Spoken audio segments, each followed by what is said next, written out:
Hey guys, how's it going? Happy Sunday. Looks like we're back for a brand new trading week. Let me go ahead and set up this room before we get started, and then we can continue moving forward. So let me just set this up real quick, and we should be good to go. Get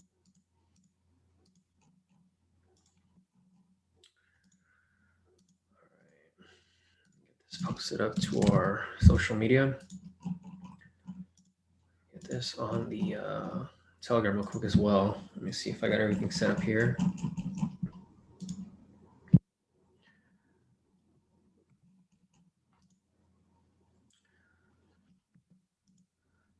All right, let's see what's new with TradingView. New update here. I'll check that out later. New way to add symbols. All right, cool. Let me get started. So let me go ahead and set up this room real quick, guys. I'm still get everything loaded up. And I think we should be good to go. So let me just post this up to our Telegram real quick. Share this link with everyone. And then we get started. All right, so let me just get this over here on the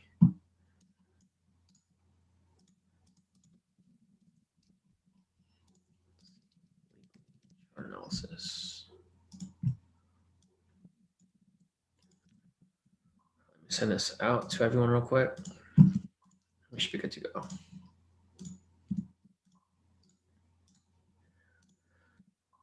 A couple other places. Let me post it on the Facebook real quick. And on the rest of our social media. Right there.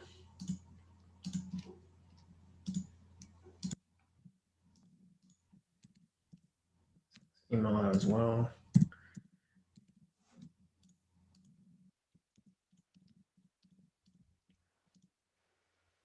All right, cool.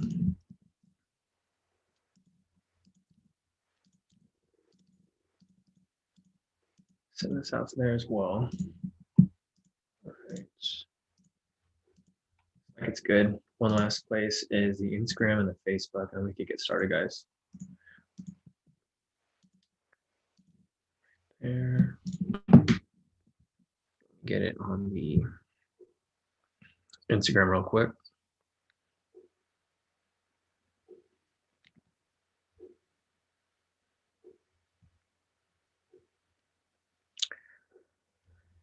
All right.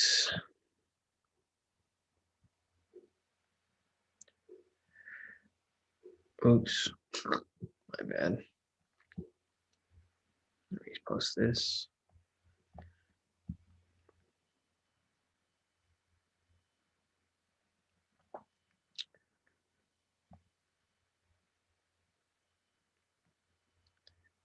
All right, one last place. Swipe a feature.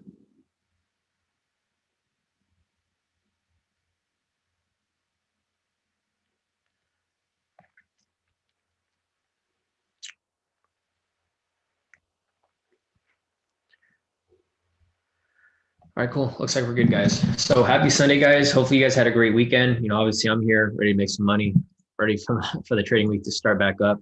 If you guys were sitting in on my live session earlier with Shawn, we took this trade, or I told him I was taking this scalp right here. Using the new strategy, I'm currently in profit. It's looking pretty good. On top of that, if you took the Sunday strategy from Josh, it's currently in profit as well. So if you guys are familiar with that, basically what we do is we take the first valid K2 signal and market open. So the market opened right here on this candle. And then the first valid buy signal was on that open right there, right? So if you took Josh's entry, it's currently in profit. It looks like it may have hit TP1 already, and then it's on the way to full TP right here. Basically, we wait for the first valid signal on market open, and then we pretty much just ride that up to full TP for 1,500 pips right here. So that's Josh's move using his Sunday Funday strategy. And then on top of that, we have the scalping entry right here as well that I currently have running. So let me see if there's anything else that I missed before we get started. All right, so I think we're good. So it looks like we're all pretty much set to go. If you guys are brand new here, obviously on Sunday when we do the weekly chart analysis, what I do is I basically go through every pair and then I redraw the zones for the week. So once I have that set up, I'll give you guys like the nearest zones for each specific pair here. And then if you guys have any questions, I can answer any questions that you guys have. So if you guys have any questions, just put them in the chat, and then I can answer any questions you guys have. Otherwise, this is going to be a pretty quick session. It's not going to be anything too crazy because the market just opened. So volatility is low. There's not really much opportunity today, until everything fully opens. So once market is open tomorrow, we'll be able to take some trades and we'll be able to analyze positions more in depth. But for now, we're just going to be marking up these zones, and I'll be analyzing anything that you guys want in specific. So we'll start off with odd cat over here. Basically, you can see these zones are drawn from last week. You can see how perfectly these zones have been drawn, where you can identify these points of rejection, right? So obviously, if price gets close to these zones, you probably wouldn't want to take like a buy over here, because price gets from this point, rejects right off it, and then vice versa. If you're taking a sell, you probably want to get out of this trade before it reaches this zone, because price pretty much bounces from zone to zone. So obviously right here, once you have these zones, you'll know exactly where and where not to trade. Like for example, over here, you can see price is going up. Obviously price goes up to this point, you probably wouldn't want to be in a buy. So if it gets to that point, you can close your position in profit, or move your stop loss in profit, and then you can catch the ride back down this way. So that's pretty much what we're going to be doing today, guys. So if you guys have any questions, just put them in the chat, and then I can analyze any pair for you. Otherwise, I'm going to go down the list, and I'm just going to analyze each pair and draw the zones for this coming week. So let me go ahead and get started right here, see if there's any questions in the chat. Looks like we're pretty much good for now. All right, cool. So let's get started. I'm sure people are going to come in. People are still making their way in, since this session is not really scheduled. It's kind of just by random on Sunday. And then, obviously our daily sessions tomorrow will be more in depth with regards to each specific position. So let me go ahead and delete all the zones off the chart. Here's the naked chart right here. What I'm going to do next is I'm going to turn on the K²SR indicator, and there we've got some zones. So from this point, I'm going to go ahead and draw my own zones over these zones, so that we can have these marked up for this week. That right there. That right there.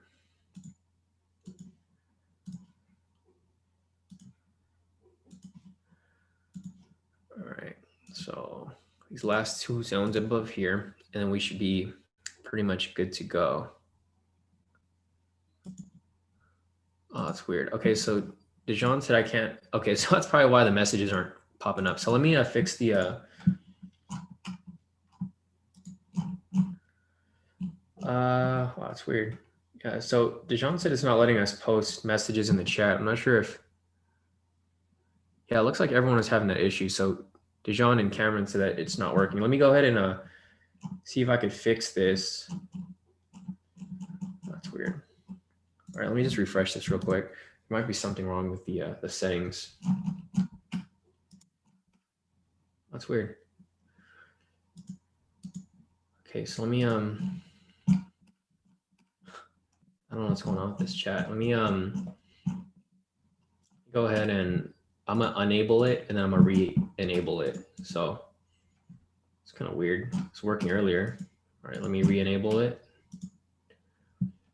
And then it might be good now. So if you guys can just refresh your window and then see if it works, it should probably work. Just try to refresh your YouTube window, and I think when you guys come back into it, it should be good to go. Let me refresh mine too. Sorry guys, I'm not sure what's going on with it. That didn't happen before in the past. So if you guys can just refresh your YouTube window with this, with this live stream going on, it should be good to go. Let me just, I'll type in the chat, see if you guys can see it. Able to chat now.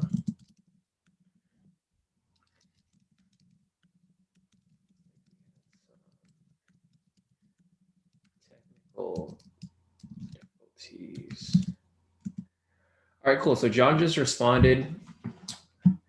Hey, John, how's it going? Hey, John, how's it going, bro? Hey, Cameron. Yeah, thanks for letting me know, guys, because I didn't realize that this wasn't working earlier, but it looks like it's good now. Okay, perfect. Hey, Camo, everybody. Hey, Juan, everybody. Happy Sunday. So hopefully you guys are ready to make some money, guys, because I'm ready. Man, last week was slow. Week before that was slow too. But, obviously we had a lot of stuff going on during that week, or those weeks in general, where we just weren't able to take that many trades. So like for right now, I'm currently in this US 30 buy right here, this scalp that I was discussing earlier. So it's looking pretty good for me right now. I'm currently in profit. If you guys were in the live session with me and Dejan earlier, I took this on the live with him. And I'm probably going to start taking them as well. All right, perfect. So it looks like everyone's in here now. Everyone's making their way in. Hey, Matt, happy Sunday. Hey, Lloyd, how's it going? Hey, Lloyd, so I think you asked about GU earlier, right? During the mentoring session with Dejan. So I'll add you to the list. I'm not sure if that was you that asked about it, but I'm going to I'm going to analyze that for you as well. So let me just add that to here. So I think, okay, perfect. So yeah, Lloyd asked about GU earlier. So I'm going to reanalyze that for you guys as well. GBP USD. So if you guys have any questions, just put them in the chat and then I can analyze anything you guys want. Hey, Peter, good evening. All right, guys. So it looks like everyone's starting to make their way in, and we'll just get started currently as we start analyzing for stuff. So I just analyzed GCAD over here with regard to the zones. So price is currently within these two zones right here. So this upper zone is going to be 0.98597, and this lower zone right here is going to be 0.97750. I'm going to go ahead and turn on the K2 momentum indicator so we can identify where the bias is going to be. So from last week, we had a bias here for a bullish buy bias because there was a buy signal right here. So what could happen here is if price closes above the structure, say this candle right here, we could possibly see this push up to this structure up here. So if you were to take that trade right there, I don't know if it's something I would take, but let me see. Yeah, it's too close. So there's only about a 20 pip gap right here. I generally like about a 25 pip gap so that I can cover spread and I don't have any worries about like, entering any specific small trades right here. Because if you enter this trade right here, this can easily swing back on you at any point. Looking at the Aussie Index right here, it looks like it's not doing so great. So if we look at this right here, I turn on the Aussie Index and then I turn on the Canadian Index as well. Looks like they're both not doing good. So if they're both weak right here, we're probably just going to see some sideways movement for a bit until one of them becomes stronger than the other. So if the Canadian dollar becomes stronger and swings up while the Australian dollar goes down, then we could probably see this go upwards. Vice versa, if we see the Australian dollar go up and we see the Canadian dollar go down, then we could probably see this go downwards, right? So currently right now, the Aussie is a little bit stronger than the Canadian dollar. So that's probably why we see this, going up slightly, but it's not a huge difference right here. You can see that they're both kind of weak. So for that specific reason, we're probably not going to see too much movement up until maybe tomorrow once the market fully opens. So that's pretty much it for odd CAD right now. I obviously have a bullish bias right here. I think it's going to swing up. Once it swings up, it can either test this structure and reject back down, or it can easily, break above it right here and continue up higher. So two scenarios right there for odd CAD.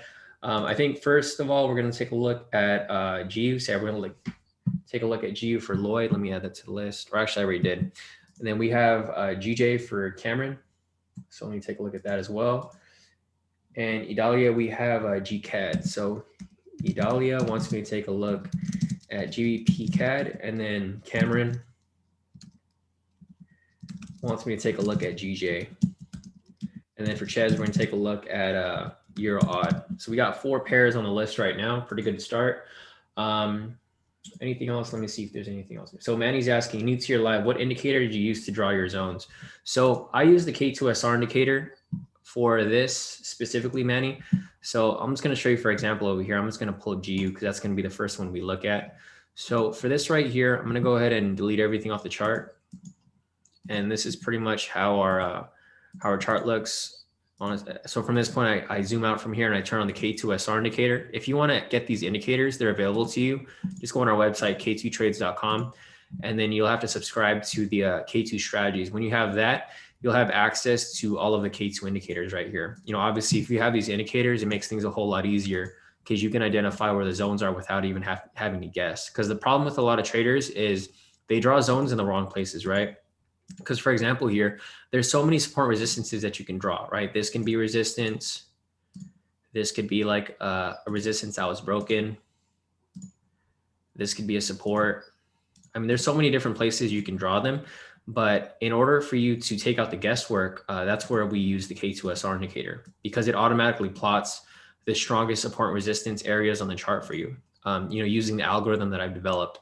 So this algorithm basically, if it identifies the zones on the chart for you, these exact price points, like for example, this price point right here, 1.37041, this exact price point was tested, like the same exact price, not anywhere near it, but actually the same exact price point at some point in the past. So it would have to, you know, reject like directly off that point. And if we go back far enough in data, let's see if we go back far enough to see where it tested, you can see that this price point was tested way back in, probably even farther than this. This goes to January 2018. Yeah, so it looks like this was actually tested way back in 2016. So you can see here that it goes back pretty strong. Like it draws those zones on the chart for you. But if you go back far enough in data, you can see where it's tested. It's tested in 2016 of June. It's tested in September 2017, again in January 2018. And then I think the last time it tested here was back in May 2018. So way back in there, it hasn't tested there in like maybe 3 years now, almost 3 years. And you can see how strong it is because it's able to identify exactly where price is rejected from in the past. Obviously you can do it on your own if you know how to draw support and resistance, but with most traders, they end up drawing support and resistance in irrelevant areas. So like you can see right here that we're drawing these zones using the K2SR indicator. But if I zoom out from this point, so let me just draw this real quick. And then I'll zoom out from this point. If I zoom out and take off the indicator, you can see that these are some perfectly drawn zones, right? You can see that these zones were tested. They're very strong zones. Like you can see price broke structure, came up, rejection, came down, consolidated a bit. Obviously there's lower zones right here, but they're irrelevant because price is way up here. We're not expecting price to drop way down here, you know, within this week. So that's why these zones right here haven't been drawn. We're just paying attention to the important zones. Because obviously if you were to draw this on your own, you might draw this as a support right here, but obviously this would be the stronger support. And then vice versa right here, we drew this as the secondary support because you can see how many times it's tested, right? It's tested 1, 2, 3, 4, 5, 6, 7, about 7 or more times. So that's pretty much how we draw our zones. I'm going to go on the 8 hour to get the upper zones because we don't have any zones on here right now. I'm going to turn this back on, go on the 8 hour time frame. Nothing there. I'm going to go on the daily. Nothing there. I'm going to go on the weekly. Sorry. Yeah, the weekly. And the next resistance is actually way up here.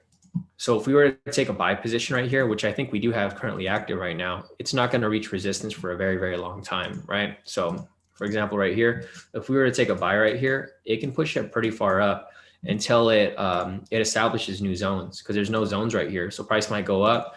And then if it consolidates within this area, say if it bounces around within this area, right?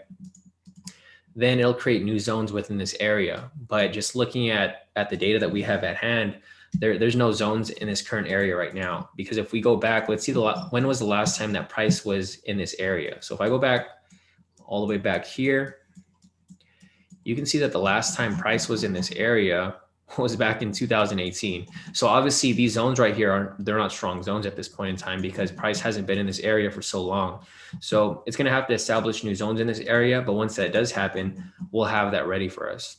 So I'm going to go ahead and take a look at this pair right now. I'm going to analyze it for Lloyd real quick.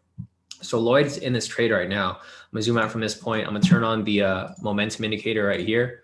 So right here, we technically have from last week, it was a bearish momentum. So obviously we got this sell signal right here indicating a momentum swing downwards on the 21st. So about 3 days ago, we had the sell signal right here. And then you can see generally when price gets that sell signal, it pushes down to a structure, right? So it pushed down to this structure right here. It rejected off this structure. So if we get a buy signal, kind of similar to what happened right here, you can see that price is likely to push on upwards, right? So we currently still have a sell bias because we don't have a buy signal yet. So this can easily reject off this point and come back down.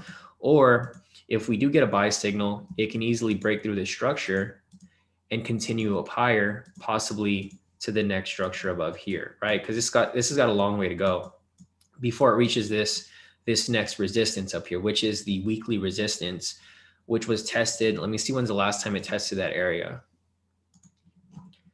The last time it tested that area was April 2018. So you can see once it reaches, once it gets into this open area right here, it's probably not going to be a straight push upwards. It'll probably come up a little bit and then it might create like a small zone within this area. But once price reaches this point, the algorithm will detect when price is tested within this area, and then it'll create new zones for us. You guys get what I'm saying here? So like generally when price reaches a certain area, so we're on the 4-hour here, because this price is like so far down here. That's why there's no new zones over here. Also, there's no new zones over here either, because price hasn't tested, on the 4-hour time frame within the past 2 or 3 years. So in order for it to create those zones, price would need to be around that area. So probably within the next couple of weeks or so, if price ends up pushing up, far enough, then we will probably get, a couple of zones here. And there's that buy signal that I just indicated, right? Earlier, I mentioned if we have a buy signal right here, and then it closes above this structure, odds are we're probably going to see it push even higher. So looking at this right here, let me show you previous examples for when it happened. So I'm going to go ahead and pull up this, this tool right here. This is going to be the same pattern for what we're looking for, except we're just identifying it from a later perspective. So like right here, we have a rejection. We have a buy signal right here. Price broke structure above here. And then what happened from that point? It ended up pushing up farther.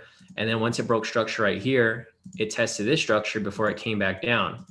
So this is the same thing that I see happening right here. Obviously, we have a rejection point from right here, or actually we have a rejection point from right here. We have a buy signal that's currently developing right there. And if this closes above the structure, there's about 1 hour and 40 minutes left on this candle. If it closes above the structure, then we could probably see it push even higher from that point. I know we did take a signal last week where I called a GU buy, but last week was a crazy week because Biden was getting inaugurated. So let me just look this up real quick, GBP USD.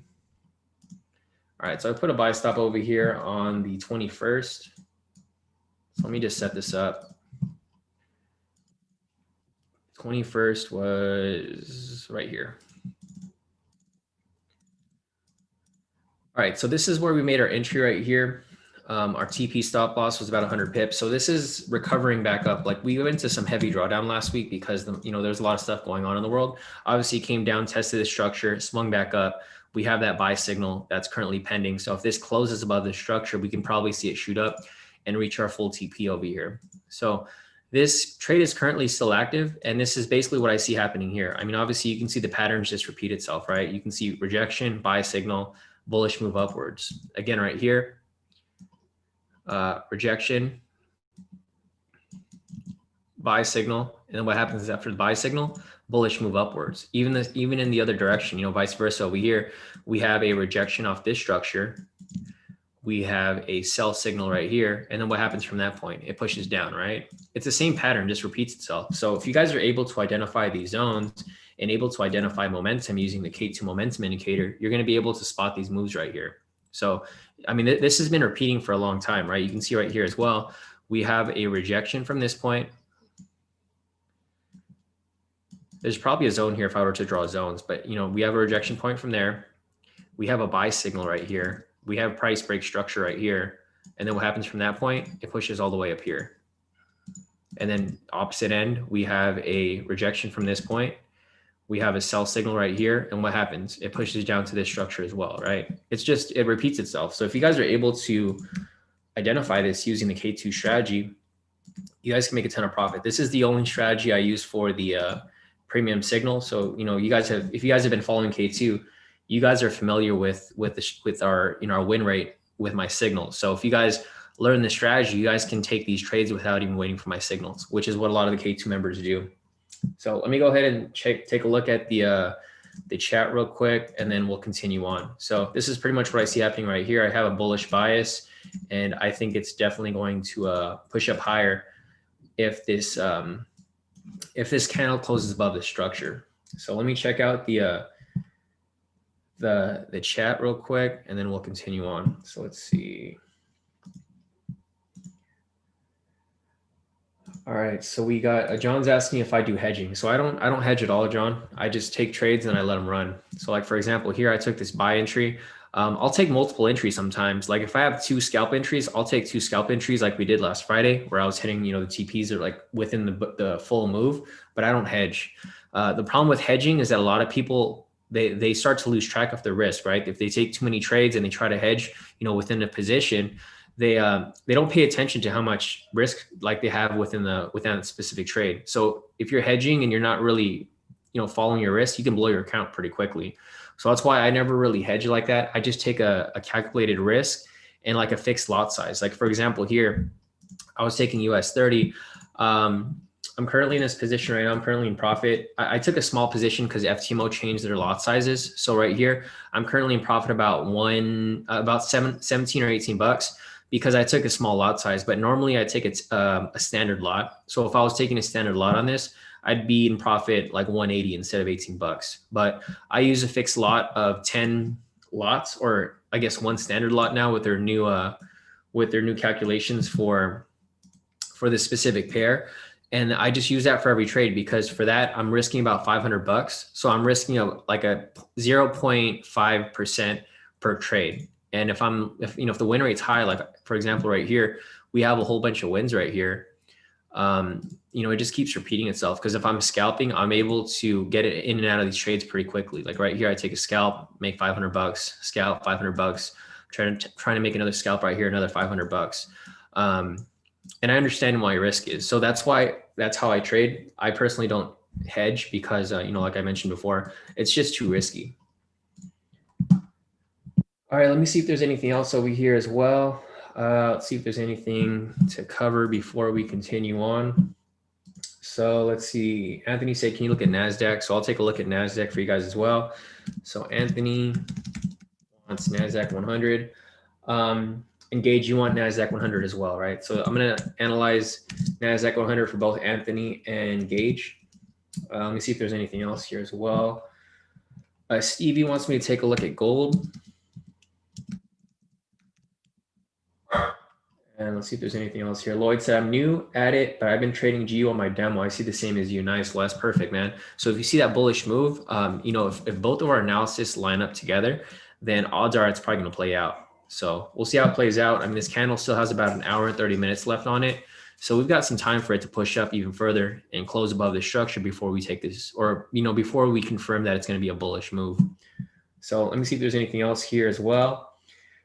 Sam said 37 watching and only 13 likes. Come on, guys. Yeah. So if you guys haven't already, if you guys can like the stream, that would definitely help.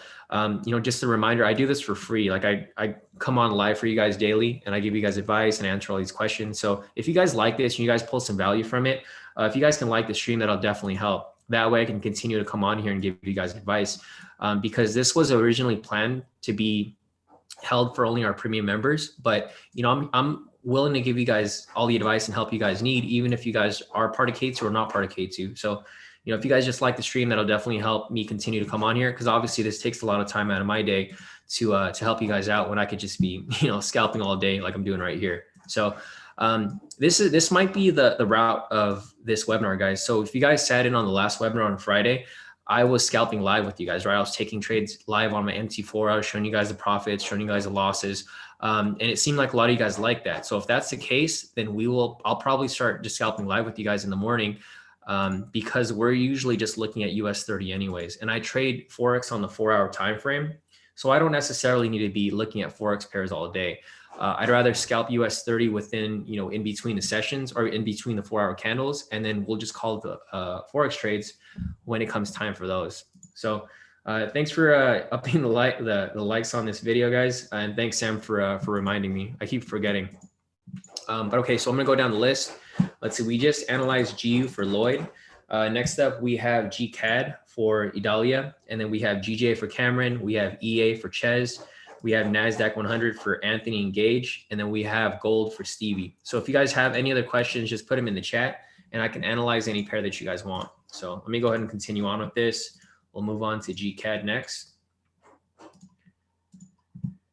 Dang, look at that. So if we took this trade, I was thinking about taking this trade last week. Unfortunately, I didn't. The reason why I didn't take it is because price didn't close above the structure like what we were waiting for. And then it was getting too late into the session. So that's why I didn't take this trade right here. It looks like if we did take this trade or we waited for this to close above on this one, we would have hit full TP right here. So you guys can see that, this works pretty nicely. Like, for example, right here, there was a rejection from this point. It's the same strategy I just looked at for GU, right? It works for every pair. Rejection, buy signal right here, break in structure. And then if you took this trade, you'd ride it to this next structure right here, where you probably would have moved your stop loss and profit and then got out of this trade. Same thing again right here. It rejected off this point. Price broke structure. We would take this buy because the previous signal was a buy momentum. So the momentum's still pushing up. And then we would have hit full TP here for 85 pips. Obviously last week was an iffy week, so that's why we didn't really take that many trades. But this week looks like a pretty clear week. Let me check the news to see if there's anything crazy going on. No, it looks like we have a pretty clear week for the most part. So we're definitely going to be making some money this week, or hopefully we're going to have a lot of open markets for us, like not too much news aside from Wednesday where we have the FOMC. We'll probably just be taking it easy on Wednesday, but it looks like Sunday through Tuesday's fine. And then Thursday, we're going to close out the week pretty strong as well. So we'll get started with that. Let me go ahead and reanalyze GC real quick. I'm going to delete everything off the chart. And then I'm gonna do exactly what I did with every other pair that I analyzed. So you guys can see it's pretty easy. If you guys are able to identify structure and then you're able to identify the direction of momentum, you guys can be a profitable trader just applying the same strategy over and over again. So right here, turn on the K2SRs. I'm gonna go ahead and draw these rectangles on the chart for you guys. All right, we got one right here. One right here. Right there. And if you guys have any questions about, any of the KT strategies, feel free to ask because I can help you guys with that as well. I know we have a lot of new people here, so if you guys aren't familiar with any of the K2 strategies, I can easily go over them with you guys so that you guys understand what we're doing here. Because I'm pretty much doing the same thing every day. If you guys look at any of my previous live streams, I'm literally doing the same thing every single day.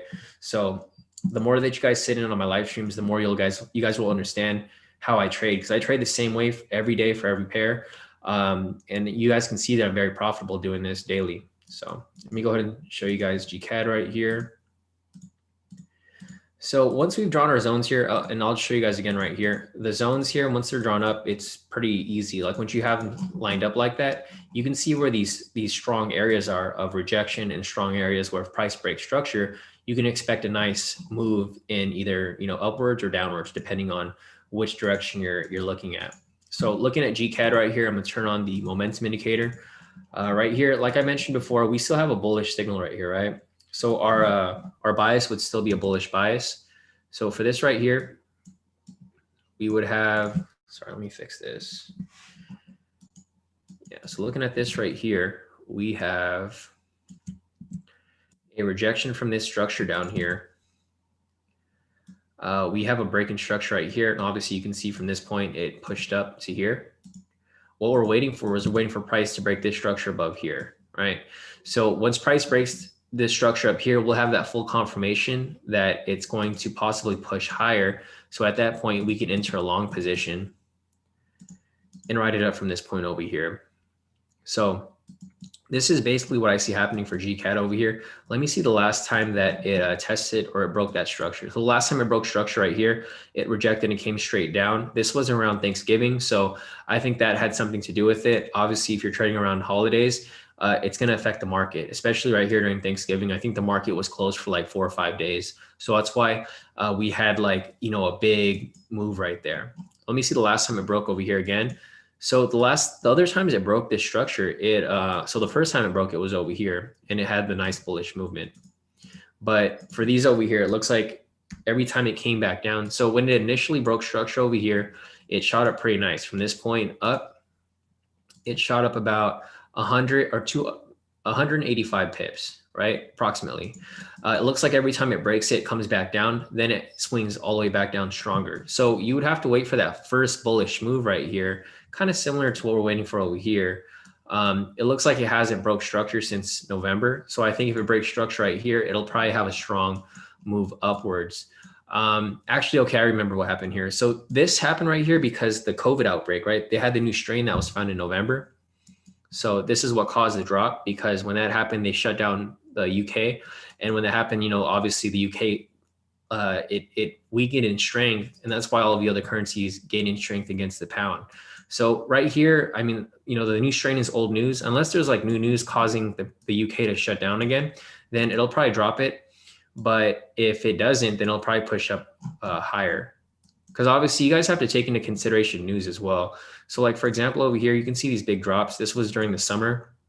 I think this is when the Brexit stuff was going on.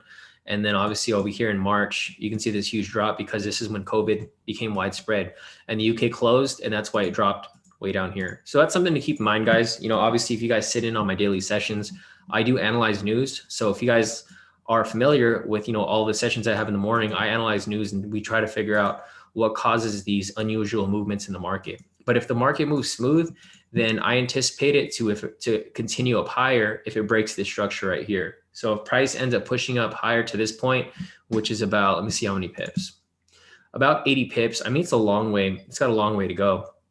But if and when it does break this structure, you can probably be setting up for a nice big move upwards. You know, obviously, if you guys have been with K2 for a while, you guys know that I only take trades that I'm almost like 100% sure and guarantee that they're going to hit. So I don't take any like risky trades like this within here. And the reason for me not taking a buy within here is because there's structure, right? Whenever price reaches structure, it can easily reject off at any point. So you can see right here, price comes up, test structure, and then it comes heavy.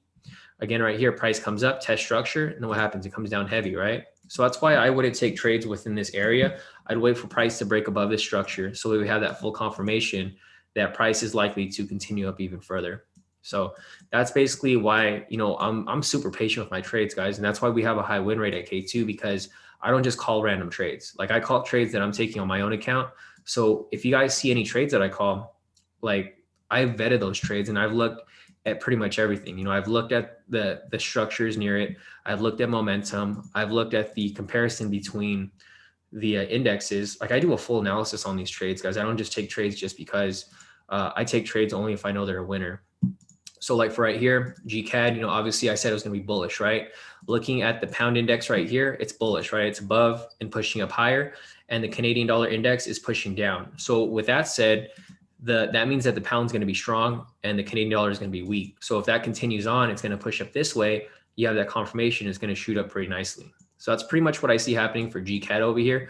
But, you know, like I mentioned, I would wait for it to close above the structure before I take the trade, because I don't want to be caught in any rejections that, you know, will randomly happen if it reaches the structure above here. So just keep that in mind, guys. And I would just be patient with GCAD because this is a slow moving pair already. So unless we have like a huge like burst in price for the pound where it pushes up and a huge burst in price downwards for the Canadian dollar, we're probably not going to see too much movement up until maybe middle of the week. So let's keep that in mind, guys. Let me see if there's anything else to look at before we continue. James said, so 7.5 is now 0.75 on FTMO. That's correct, James. Exactly. That's for US 30 though. So don't get that mixed up with like UK 100 or Nasdaq, because you know the price for that is like way different. So if you're referring to US 30, then yeah, James, 100%. But if you're referring to like UK 100, feel free to reach out to the UK group because they're probably more familiar with it than I am, because I don't trade the UK 100. All right, let me see if there's anything else here before I continue on. Dejan said, damn, GBP been cheeks since 2016, right? Exactly. Let me see if there's anything else here before we continue it. Aga's asking, maybe GCAD is controlling the world. Next time it comes here, what will happen? Who knows, Aga, you know, once it reaches that point, it'll probably continue pushing even higher. But who knows? I mean, we'll have to wait. Like we'd wait for that to happen, and then we'll see how the market reacts to that movement. You know, we always want to make sure we take trades when we have full confirmation rather than, you know, trading off emotion. Because if you do that, it can be horrible. Okay, going back to US 30 over here. This is a scalp that I went over with the mentoring session with Dejan like a few hours ago. It's currently pushing up. Looks like it's on its way to full TP. I wish I took a full lot size, but now I do understand how the new lot sizes work for MT4. So looking at right here, it's pushing up. I'm currently 25 in profit. If I took a full lot, then I'd be 250 in profit, but it's all right because I'm still figuring out the value for that specific asset. So let me continue on with these questions over here and then we'll continue further. So yeah, Stevie, I do have your question for gold already. So I do have you on the list. You're like last on the list though. So I have a couple of the questions here. I went over GCAD for Dahlia. We next up have GJ for Cameron. We have EA for Ches, and then we have Nasdaq 100 for Anthony and Gage. And then once I'm done with those three pairs, I have your gold question after those, Stevie. So once I get done with these three questions, then I'll get to yours, and then we can analyze gold. So let me go ahead and take a look over here real quick. Lloyd said, so it's best to wait on that retest and see where price deciding to go to follow suit. I mean, it depends, Lloyd. So it depends on which strategy you're applying. If you're applying my strategy, the K2SR, then yeah, that's going to be required. You need to wait for price to break that structure and close. But if you're applying some other strategy, because you guys got to keep in mind that all strategies work. Well, I mean, not all of them, but they work if they've been back tested and you guys know the probability of that specific strategy. So I don't know what you're applying, Lloyd, but if you're applying my K2SR strategy, then yeah, we'd have to wait for price to break that structure and close. If you're applying something else like, I don't know, price action or patterns, then obviously your analysis would be totally different. So it just depends on like how you're analyzing it. Lloyd, if you have like more details on what strategy you use, we can analyze it from that perspective. But I'm not sure how you were analyzing that specific pair, because obviously everyone trades differently. There's no right or wrong way to trade. As long as it's profitable, then it's a good strategy. So that's about it for that. Let me see. The next question is GJ for Cameron. So I'm pulling up GJ right here. All right, so it looks like it's a similar analysis to the other pairs. Let me just take everything off the chart and I'll just redraw these zones for you guys. So I'm gonna go ahead and delete everything off the chart. And this is pretty much, how a naked chart would look. Nothing on the chart right here. I'm turning on the K2SR indicator. And then I'm gonna go ahead and draw my zones on the chart for you guys. All right, we got that right there. That right there. That right there. It's going to connect these two zones. And then we have this upper zone right here. So since price looks like it's going to break this zone, I'm going to go ahead and look for the higher zone on the higher time frames and nothing on the 8 hour. And then here we are on the daily. So looking at the daily right here, there's actually a huge zone that is getting reached. So let me see this right here. Okay, cool. So you guys can see here that we had, so I drew this smaller zone right here on the 4 hour right here. So if I take this off right here, this big zone right here is the daily zone. So this is the daily resistance. You can see how strong this zone is. The last time it tested the zone, it came crashing down like crazy. So last time it tested it was on September 1st of 2020. And you can see right here that when price reached that zone right there, it came crashing down, right? It tested exactly on that same price point, 142.718. And then after that happened, it went to hell. It literally dropped, let's see, like 1,000 pips. That's crazy, right?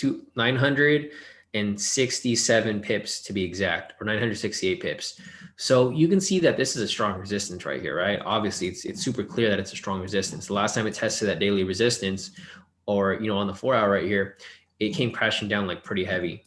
So if I zoom out from this point, you can see that price is getting near that area. So it's trying to break structure. Once it breaks structure, it can easily come crashing down. So I personally would probably wait to take this trade, because I would want price to break above this structure right here before I take this, because the problem is if you take the trade right here for a buy, it can reject at any point right here. It doesn't have to reach this upper zone right here. It can reject at any point within this area. And then when that happens, you can get caught in some crazy drawdown. So let me see how many pips is it from that next zone up there. It's only about 50 pips away. So I definitely would stay away from this for now, because you just don't want to get caught in that move right there, right? Let me turn on the momentum indicator. So you can see right here, I would probably wait for a sell. So let me just draw this right here. So you see this rejection from this point, rejection off this structure, sell signal. It broke structure right here. And what did it do? It did exactly what I've been analyzing for every other pair that I looked at. It broke structure. So rejection, sell signal, broke structure and closed below it. And then it pushed down right here. And you could have locked in a nice profit for about 50 to 60 pips. Again, right here, you see the rejection off this point. you see the buy signal right here. You can see price break structure right here. And then what happens? It comes up and tests this next structure above here, right? So if you took this specific trade right here, you could have locked in like, let's see, 70 to 80 pips right there, right? Nice little entry right there. So what I would probably be waiting for is, like, I wouldn't take a buy right here. I'd wait for it to close above here. So if it closes above here, then I would take the buy. It's probably not going to happen. It's probably going to reject off this point. And then if it rejects off this point and then we get a sell signal, you know, exactly what happened right here. It's the same exact thing, right? Rejection. If you get the sell signal, it closes below here. You can take a short position and then write it down to this structure right here for like 60 pips. And then if it closes again below this structure right here, then you can take another sell right there for like another 60 pips, right? So it just repeats itself. It's the same thing that we've been analyzing for pretty much every pair. These patterns just keep repeating itself over and over again. So like where price currently is right now, it's kind of tricky for you to really take this trade because price hasn't broken the structure yet. And you can see what happened the last time it tested this structure. It dropped like nearly 1,000 pips, right? It came crashing down like crazy right here. So that might be what could happen here again. You know, I don't know what's going to happen with COVID. I did see CNBC. Looks like Biden is imposing travel restrictions on South Africa, UK, and Brazil to mitigate the new COVID strain. So if this happens, this could affect the economy for the British pound, right? Because if we don't have people traveling over there, there's no money going over there for travel. It could affect the economy. So that's something that might happen. And, you know, with this new strain right here, this could be causing another shutdown. If there's another shutdown in the UK, we can easily see this come crashing down super heavily. So I wouldn't take any buys until price closes above the structure above here. And I wouldn't take any sells until we have a rejection and then we have a sell signal like this right here. So you can write it back down. So obviously GJ is a tricky pair to trade right now because there's a lot of different scenarios that can play out. I mean, price can easily just shoot up if it wants to. I don't know what's happening in the UK right now, if you know there's something that can cause that. But obviously you can see here that the pound is overall bullish. So if it does push up and close above the structure, then you can take a buy entry and then you can pretty much just ride that up. But until then, I would probably sit tight and wait for either a confirmation for a buy or a confirmation for a sell, because a lot of things can happen right here where price currently is at. So that's pretty much it for GJ right there. Let me see what we got next. All right. So let me see what else we have next. So we're done with GJ. That was for Cameron. Next up, we have EA for Ches. We have Nasdaq 100 for Anthony and Gage. And then we have gold for Stevie. So I'm going to go ahead and take a look at EA real quick. And we have another question right here for James. So James wants me to take a look at Euro NZD. And then there we go. So we have a list right here: Euro odd for Ches, Nasdaq 100 for Anthony Gage, gold for Stevie, and Euro NZD for James. Let's see, one more question. Dejan said, what's the chances of the US going on another lockdown? So that's honestly, in my perspective, Dejan, I think it's very likely because, you know, Biden's really big on COVID. He's really big on, you know, trying to stop the spread. So, and I think we surpassed like 25 mil or something like that, right? So we surpassed a huge number for COVID. So US is racing to stay ahead of the new COVID strain as virus mutates. So with this going on right here, with the new COVID strain going on, I can definitely see a nationwide lockdown for the US coming up within the next couple of months. You know, with Biden in control now, he can make a lot of, and with, you know, the Democrats basically running both the House and the Senate, they can easily pass laws, you know, with regard to shutting down the state or shutting down the nation. So, Dejan, I think this could probably happen. I don't know if it's, you know, if it will happen, but I could definitely see it happening probably within the next couple of months, especially with the COVID numbers. Let me just check the numbers real quick. Load this up real quick. Okay, COVID USA. So yeah, I did see this news article today. So the US surpassed 25 million coronavirus cases. So with that said, you know, Biden is probably going to lock down again. You know, where it says right here, it's the world's first lockdown was a year ago today. So I could see another lockdown possibly happening, especially with these numbers rising. You know, I don't think we have the numbers yet from like New Year's and stuff like that. And with everyone partying during New Year's, obviously, you know, there's gonna be a whole lot, like way more cases from the holidays. So with that said, if we surpass 25 million, and if it seems like something serious is like it's serious enough for them to shut down the nation again, then it'll probably happen. It's probably not going to be a full shutdown, but it's probably going to be, you know, some sort of shutdown to some extent. So that's basically what I see happening. But, you know, like I mentioned, I wait for things to happen. I don't try to predict anything. I just see what happens in the market and then I react to it with my positions. So pretty much what I see there. All right, so let me continue on. Looks like my US 30 is about to hit full TP. Let's see. It's only off by like less than 300 pips, 270 pips right now. So it should be good. I'll let that continue running. Let me just set an alert there so I can know when it hits. All right, US 30 scalp full TP plus 500 pips. So this looks good. Shawn, the stocks go down. Yay, just kidding. No, you know, honestly, I don't think the stocks are going to go down. I think this, like certain stocks will go up. Like, you know, we discussed earlier with Zoom. I think this is going to continue to go up if we have another lockdown because people are using it, obviously, you know, unless there's like a better video conferencing software, then I think Zoom just can continue to keep pushing up further and further. Let's see. Aga said, I only started to look at Bitcoin, so would appreciate you looking at it, please, as well, if time permits. Yeah, sure, Aga. I'm going to add you to the list for that as well.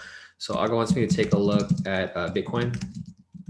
So Bitcoin is actually cool to analyze now because Bitcoin has found a range within structures. So you can actually trade it like day trade now with same technicals that we use for other pairs. So next up, we have Euro Odd for Ches. Let me pull up Euro Odd real quick. Here is Euro Odd. I'm going to go ahead and delete everything off the chart. Turn that off. And there we go with the naked chart right there. Once we have this, I'm going to turn on the K2SRs. And I'm going to go ahead and draw my support resistance on the chart for you guys. So there we go.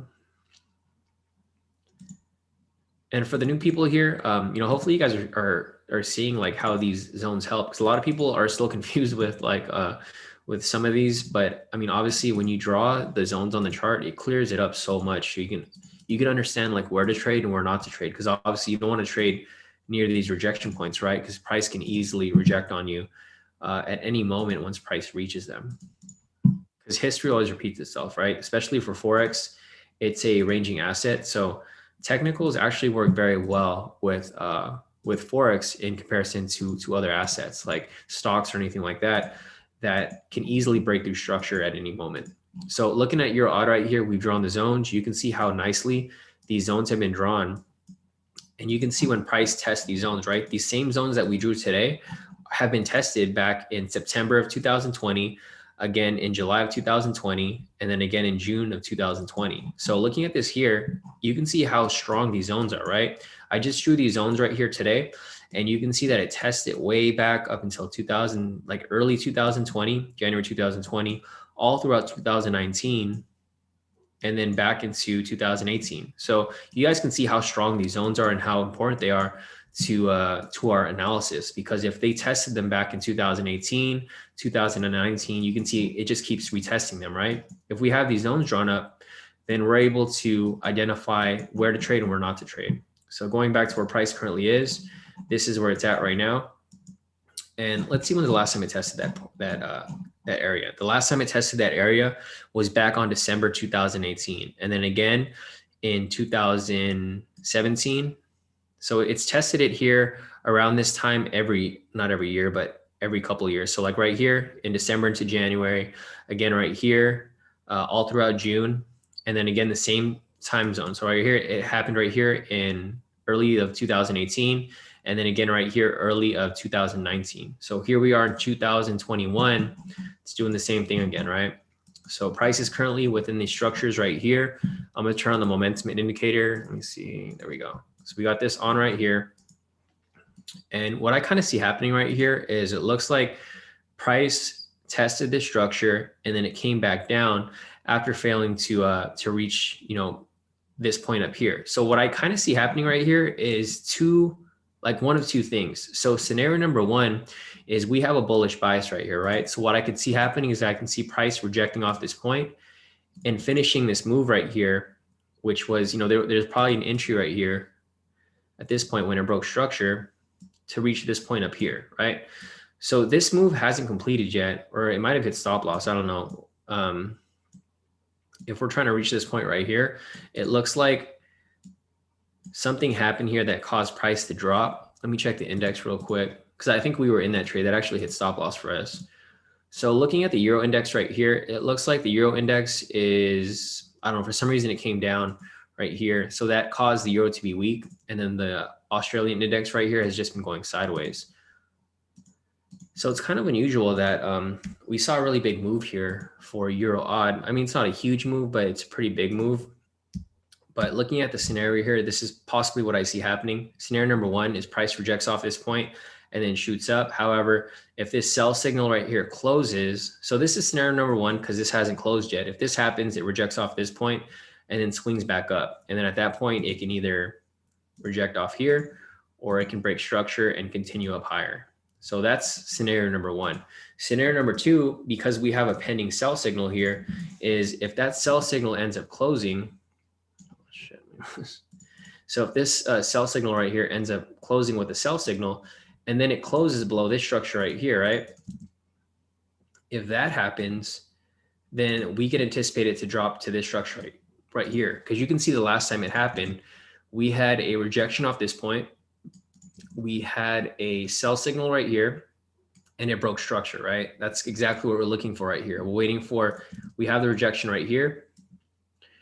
And then we're just waiting for that sell signal to close. If it closed below the structure, odds are it's probably going to continue down further. Exactly what happened right here, right? Rejection, sell signal, broke structure, and closed. And then from that point, you could have taken a sell entry right here down to this next structure down here. And you could literally hit it both ways. So you could have hit it that way, fighting down. And then we had the rejection off this point right here with a buy signal where you could have entered a long position from that point that way. So you could have made 112 pips this way, 112 pips this way. And then if it ends up closing again right here below the structure, you can probably ride that again down here for another win for 112 pips. So this is kind of what I see happening on this point. But, you know, like I mentioned, we have to wait for that confirmation because we don't know if this signal is going to close with the sell signal. If that happens, it's going to change, you know, our analysis completely, because if we have that sell signal and it closes below here, we'll be looking for a sell. Vice versa, if we don't have that sell signal and it rejects off this point and closes above this structure, then we would take a long position right here instead of a sell. So there's two different scenarios that can play out. However, you know, both of them are good analysis. Like, it doesn't matter if we take the sell or we take the buy, as long as we wait for that confirmation, whether price closes below the structure or if it swings back up, then we could be focused on either a sell or a buy. So just keep an eye on that for, who was I looking at this for? Ches. So Ches, if you're looking at this now, that's basically what I would be waiting for. I'd wait for that sell signal. If it closes below, take the sell, take the W like you did over here. And then vice versa, if you want to wait for price to break structure in the other direction, you can do that as well. Because obviously right here, we have the rejection, buy signal. And this is a clear example right here, guys. Look, it repeated itself a bunch of times. So right here, you see this rejection. You see the sell signal. You see this break in structure. What happened from that point? It went all the way down to test this structure where you could have locked in like 100 and something pips, right? 112 pips. So that's one right there. Here we go for another rejection right here, right? It's the same thing over and over again. Rejection off this point, buy signal. What happens from there? Pushes up to the next structure right there, and then you can ride that up to this right here for a win, right? So it just repeats itself, guys. That's why I was mentioned that, like, never get like focused on like one direction, right? Price can easily reject off the structure, and then you can catch it in the other direction. So we have one right there, one right here. What happens again over here? Same thing that happened right here. Rejection, sell signal, break in structure. You take that for another short right here, And there you go, another win. So, you know, I'm just giving you guys, I'm just opening up, you know, your vision, because obviously some people will take a trade and they'll just be looking in one direction. Like for example, here, if you're looking at this from this perspective without the indicators, you'd be just taking sells right here, right? But you could have easily taken sells and buys, because we have, you know, price reject off this point, sell signal, take that win, you know, rejection off this point, buy signal, write it up a little bit, and then it just pretty much repeats itself over and over again. Rejection, sell signal, win, rejection, buy signal. We wouldn't take this because it's that structure. Rejection, buy signal, win, rejection, sell signal, win, rejection, buy signal, win. If we have another sell signal right here, rejection, sell signal, another win. So just keep that in mind when you're analyzing these pairs, because, you know, a lot of people like to overcomplicate trading, but I've been trading the same strategy for the whole year, and it's COVID. You know, it's like the market, it normally doesn't move that well, and some people aren't able to apply the same strategies they did in the past. I've been applying this strategy for like a couple years now. They've been documented all last year, and this is the only strategy that I've been applying.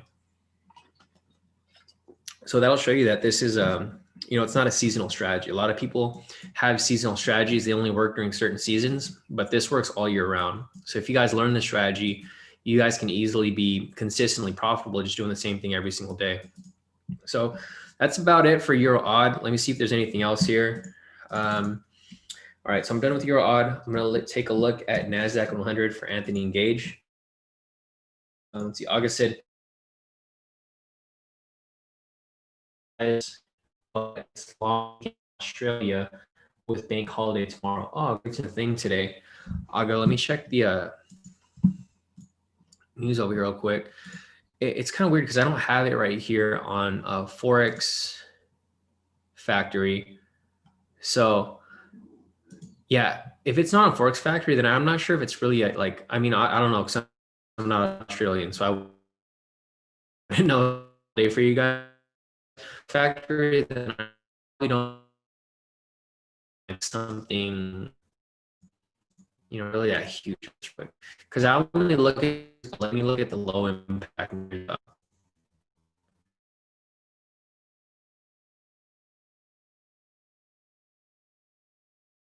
connection issue. So okay, so here we go.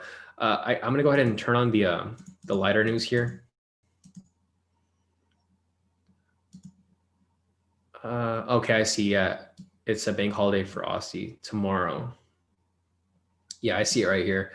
Yeah, so I'm not sure if this is going to be big or not. I don't think it's going to affect the market too much. You know, for one, it's an Aussie holiday, and the Australian market doesn't really move the market that much during Asia session. But I mean, it'll have an effect on the market. Obviously, it'll have an effect, but I don't think it's big enough to really push the market as long as we have a decent you know, stop loss in place. If your stops aren't that tight, then I think you should be fine, because it might affect it a little bit, but I don't think it's going to affect it that much. So, all right, so that's it with that. Let me go ahead and take a look at the next pair. So the next pair is Nasdaq for Gage and Anthony. So I'm going to pull up Nasdaq real quick. Let's see, Nasdaq 100 right here. All right, I'm gonna close this out right here. Since the indices move a lot faster than Forex pairs, I usually draw my zones on the 1 hour. So I'm going to go ahead and draw my zones right here on the 1 hour. And then from that point, we will we'll try to analyze this. I think Nasdaq reached the all-time high as well, right? So if that happened, we're probably not going to have any upper structures just yet. But I will analyze it from that perspective as well before we move forward with this.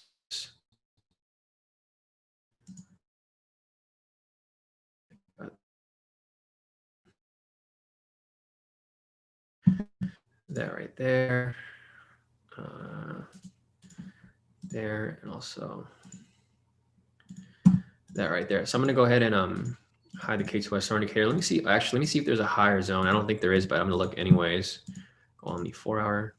Yeah, I think price is at a new all-time high. So honestly, when this happens and it reaches an all-time high like this is some place where I start to become a little wary, because you don't have any history, you know, dating back to where it can reject from. Like, it can literally reject from any point, or it can continue pushing up at any point. So just looking at this here, Nasdaq, it is at all-time high currently. So I'm going to go down to the 10-minute real quick. There might be some zones on this shorter time frame here. see if I turn this on. So there's no zones on this time frame either. So looking at the Nasdaq right now, let me see. Price is just consolidating. You can see right here that it hasn't really moved much. So I personally wouldn't trade Nasdaq until the US market opens tomorrow, because once the US market opens, it can either push up or push down. Right now, it's just consolidating sideways, right? Because there's no volatility in the market since the US market's still closed. So I personally wouldn't mess with Nasdaq until the New York Stock Exchange opens tomorrow, because when the market opens, they're going to set the direction, right? They're going to set the direction where it's either going to continue pushing up, or if it's going to continue, or it's going to reject off this point and come right back down. Just looking at the Nasdaq right now, though, let me pull up CNBC. So we have Nasdaq right here, Nasdaq futures. See if there's any new news. I don't think there's really much going on right now. Here's when it's a good time. Yeah, so I don't see any news for the Nasdaq right now, guys. So I mean, I personally would stay out of the Nasdaq, because just looking at it, it's not even doing anything, right? It's just going sideways. So the last thing you want to do is enter a buy position, and it ends up stopping you out. So for example, here, you can enter a long position right here. And then as soon as the market opens tomorrow for the New York Stock Exchange, it can easily spike down, stop you out. You know, vice versa. If you think this is a high and you enter a short position right here, price can easily spike up at any point tomorrow to stop you out as well. So keep that in mind, guys. The problem with it being at an all-time high right here is that it provides reason for manipulation, right? So let me look at the IG sentiment so we can see where everyone's trading. Nasdaq 100. So sometimes we'll look at the IG sentiment to determine where all the retail traders are trading. So I'm going to turn on this right here. This is going to be the, yeah, so it's kind of in the middle. It looks like there's some people, there's majority of people are short. So you can see right here, 63% of people are short right now in NASDAQ. And those people are probably predicting that it's going to drop from this point, right? So what I see happening right here, because there's so many people short, I mean, it's not a lot of people, but it's obviously more than 50%. You know, the majority of people are short. With that said, with 63% of people there, what are people probably going to do? They're probably going to have their short positions right here. They probably entered at this point. And then what the market makers and institutions are going to do, they're just going to spike price up, right? I think what they're going to do is tomorrow during New York Open, they're going to spike price up. They're going to stop all those people out, and then they'll bring it back down to this point right here. And then what do you think is going to happen from that point? You guys have to analyze this from the institution's perspective, right? Because obviously you don't want to trade where all the retail traders are trading, because if you are, odds are you're probably going to lose, because majority of retail traders fail. And, you know, everyone knows that, especially the institutions. You know, the institutions do the opposite of what everyone else is doing. So if everyone's shorting right now, not everyone, but obviously a lot of people are shorting. If they spike price up, the institutions are going to make money off these people right here by spiking them out. So I think what will happen is the institutions will probably push price up. They'll spike these people out, then they'll enter their shorts, and they'll push price way back down here again. They'll push price back down to this area over here. And then once it gets down to this point right here, what do you think is going to happen? People are going to re-enter short positions, right? So I think people are going to re-enter short positions. And then what's going to happen there is they'll sell off their shorts. They'll spike price way back up again, stop them out again, and then they'll bring it back down. So at that point, I think they're going to mess with people at least for like 2 shots like this, where they stop people out. And then probably on the 3rd try or the 4th try, they'll either, if this number gets smaller, so if it's 63% now, and then it goes down to like 55% or 50% because people are getting stopped out, then they're probably going to end up shooting it all the way up, right? That's just how the market works. You guys have seen that before, where you enter a trade, it stops you out, and then it goes right back down to your TP, right? It happens all the time because the institutions know what you're looking at. That's why I don't trade price action, because that's how everyone else trades. If you trade the same way everyone else is trading, you know, odds of you getting, you know, screwed to say the least is more likely than not. That's why I trade momentum, because what I do is I wait for these banks to like make their moves. And when they do make their moves, my indicator tells me that they're making moves, right? So like, for example, here, you know, if price breaks structure, you have a buy signal. This is the hint right here, right? So if you look at this over here, this is how the indicator works. So what we're waiting for here is we're like waiting for price to break structure because it's going to give you some confirmation. Obviously, we wouldn't take, or we could have taken a sell right here, but we wouldn't take any of these sells right here because this move started from way up here. See, price rejected off this point. We had a sell signal right here, and this move had to complete down to this structure down here, right? So vice versa, we have a break in structure right here. So you see price break structure right here. And then what are we waiting for? We're waiting for a buy signal to confirm that move. Right here, we have that buy signal. It's indicating, you know, like, hey, the bank's going to push price upwards. So when that happens right there, what do? We enter a long position, and then we write it up to this structure above here, right? So what happens there? You let it run, and it like fucks around a bit right here, obviously, because it tries to stop people out, right? They try to lure sellers into like people that enter these trades, but it always ends up going to where it's supposed to go right there, right? It did exactly what I was anticipating. So that's why we wait for price to break structure.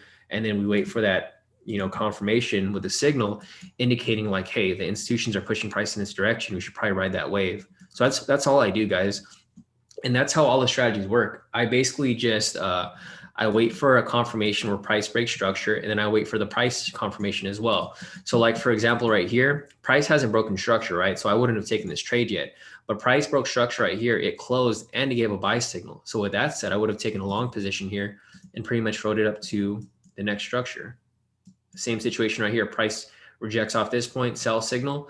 I would ride this down to this structure right here. It's really simple, guys. Like if you guys like basically take out all the noise, because the problem is like a lot of people want to overcomplicate trading and use all these like these indicators that don't really make sense, and they try to use all of these theories that they try to learn from like these people who traded like hundreds of years ago. You know, obviously it still works, but the institutions know about that. They know that people are trading like that, and they're going to outsmart you guys. So that's why I trade this way, and why I'm going to continue to trade this way for as long as I can trade, I guess. Oh, so look at that bullish move right there, right? What did I say? I said they're going to spike price up to stop out all these short sellers, right? Look, there's 63% of people short. They're not going to push price down. If they push price down, these people are going to make money. If they make money, the institutions aren't making money. So for example, right here, they're going to keep pushing price up because there's sellers in the market. So like I mentioned, you know, people enter their short position right here. And then what happens from that point? They're going to spike price up to stop people out. So they stop all these people out, then they drop it. They do it again because people never learn. And then, you know, eventually they'll push price to where it's supposed to go, whether it's up or whether it's down. But that's basically what I see happening here. So, you know, just looking at Nasdaq right here, hopefully you guys aren't in a sell where everyone else is trading, because you're probably going to get stopped out. So just keep that in mind. And I would stay out of Nasdaq until there's confirmation of the movement. So I'd wait until the New York market opens tomorrow, or even during London session, just see how it moves during London session when there's some volatility in the market. And then from that point, you can possibly take this trade. But me personally, I definitely recommend that you don't trade this right now, because it can be easily, you know, manipulated at this point. So my US 30 is still pushing up in profit right now. I just took a look to see where I'm at. Currently in profit, not too much, maybe like 20, let me see, $20, because I took a small lot size. I didn't realize that they changed the lot sizes yet, but I'm gonna take this win over here once it pushes up, and then I'll increase my lot size for the next entry. So that's pretty much it for NASDAQ right there. Let me see if there's any other questions before we continue moving forward, and then we can continue looking at these different pairs that people have asked for. So that's it for NASDAQ. Next up, we have gold for Stevie. After that, we have Euro NZD for James, and then we have Bitcoin for Aga. All right, Lloyd said, looks like gold is going further up and get out of consolidation. So yeah, I'll take a look at that right now, Lloyd. So I have gold up next.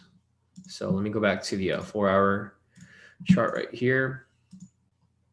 Pull up gold over here.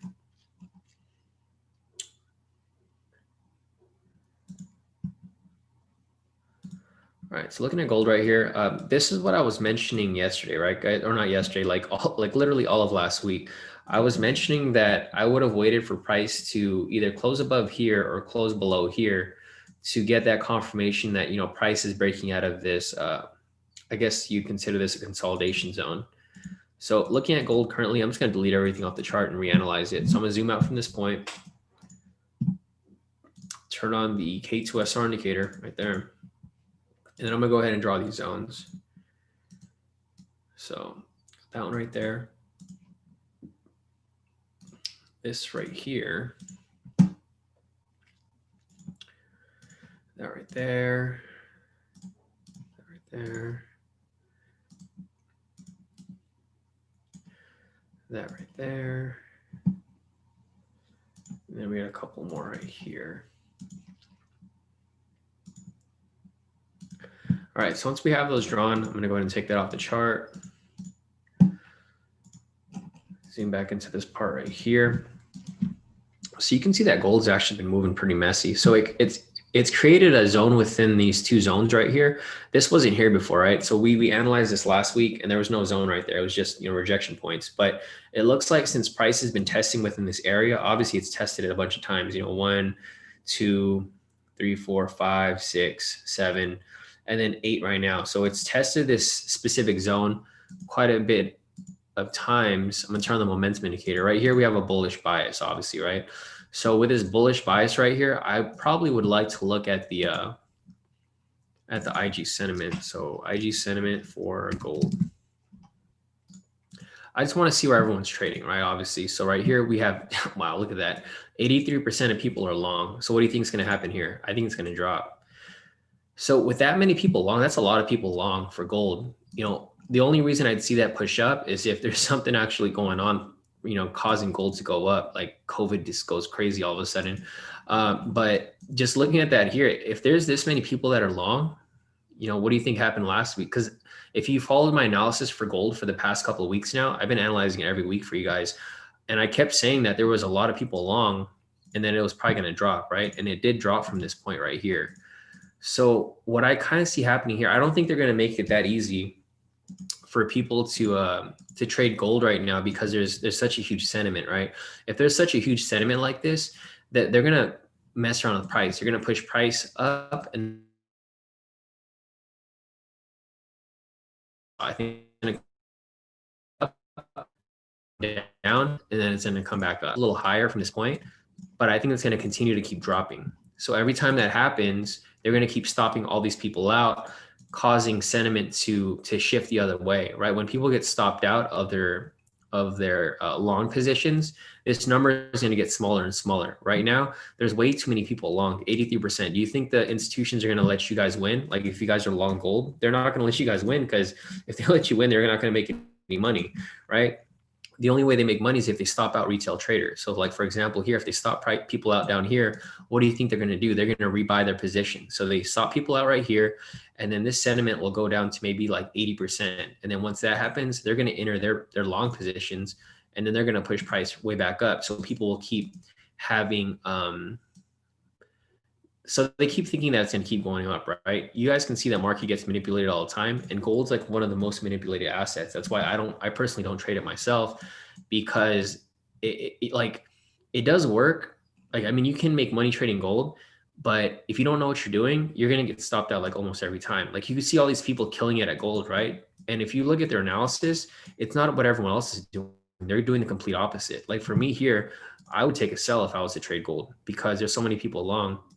Like I would probably scalp it for a sell and then catch like the move down, right? Let me see if my scalping strategy actually works well with this. So let me pull up this over here. I'm just going to analyze this from using my strategy that I've been using. Hey, Varun, more. Connections like freaking suck lately, guys. Let me see if I could change this to the all right, perfect. So I got gold up right here using my scalping strategy.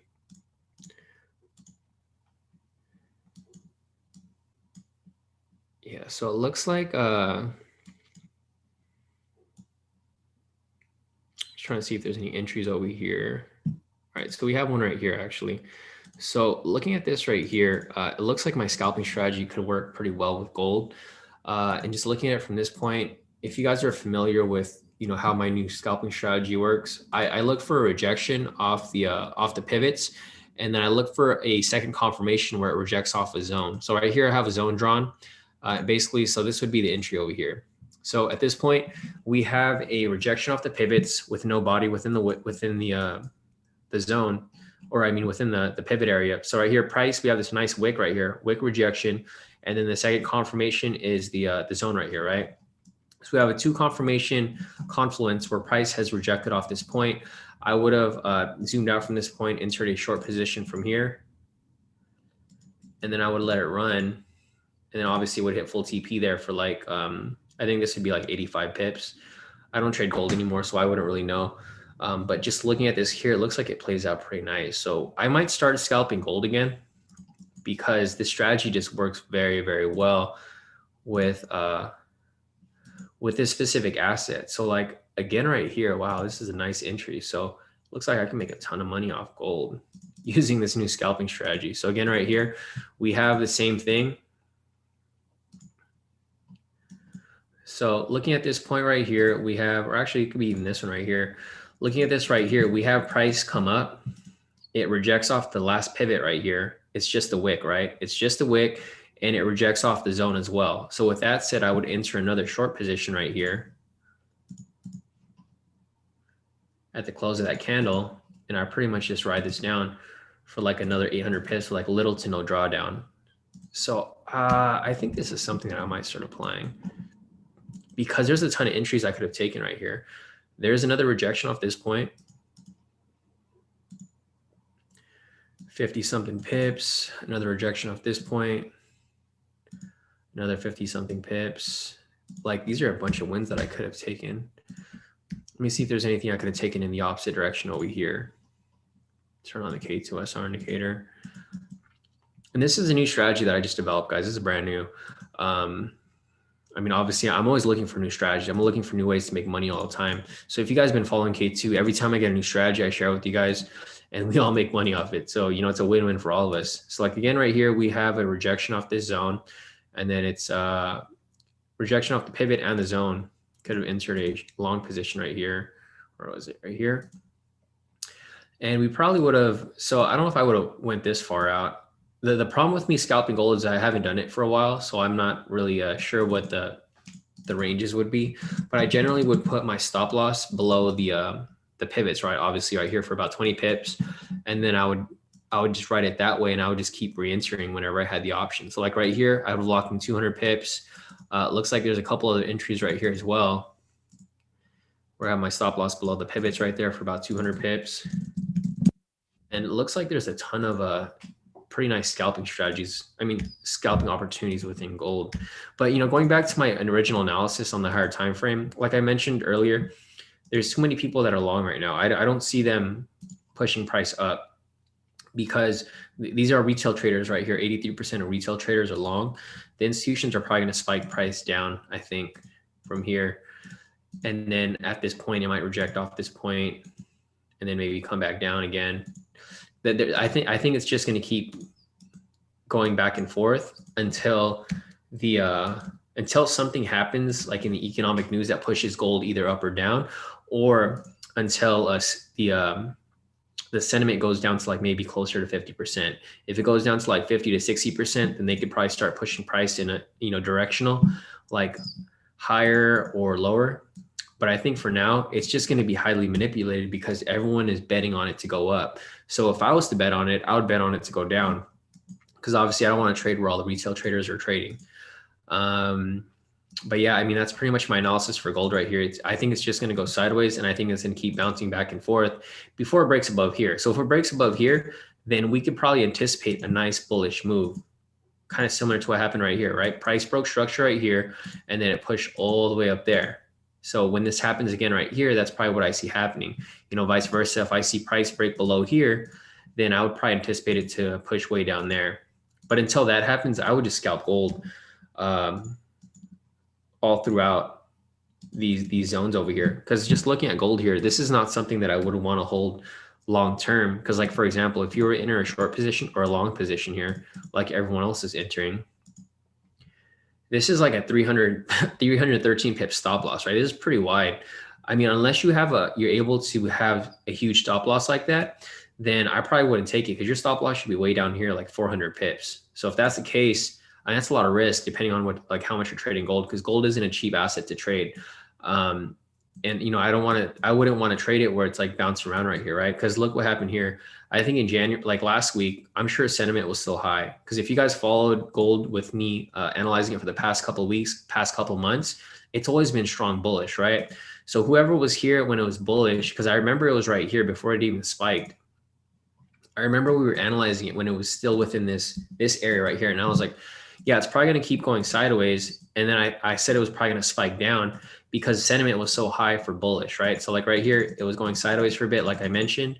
And it was funny because we analyzed it the following day and I was like, damn, it played out exactly how I analyzed it. And then I mentioned that it was probably going to spike down like it did right here to stop everyone out. Because if you're trading gold, your stop loss isn't going to be like, you know, 200, 300 pips right here. This is a 300 pip stop loss. If your stop loss was anywhere within here, you would have gone stopped out. And then I mentioned that we're going to probably get something crazy like this, right? Where it just kept pushing down. And then what happens from here? It pushes it right back up to give some people some confidence in their long positions.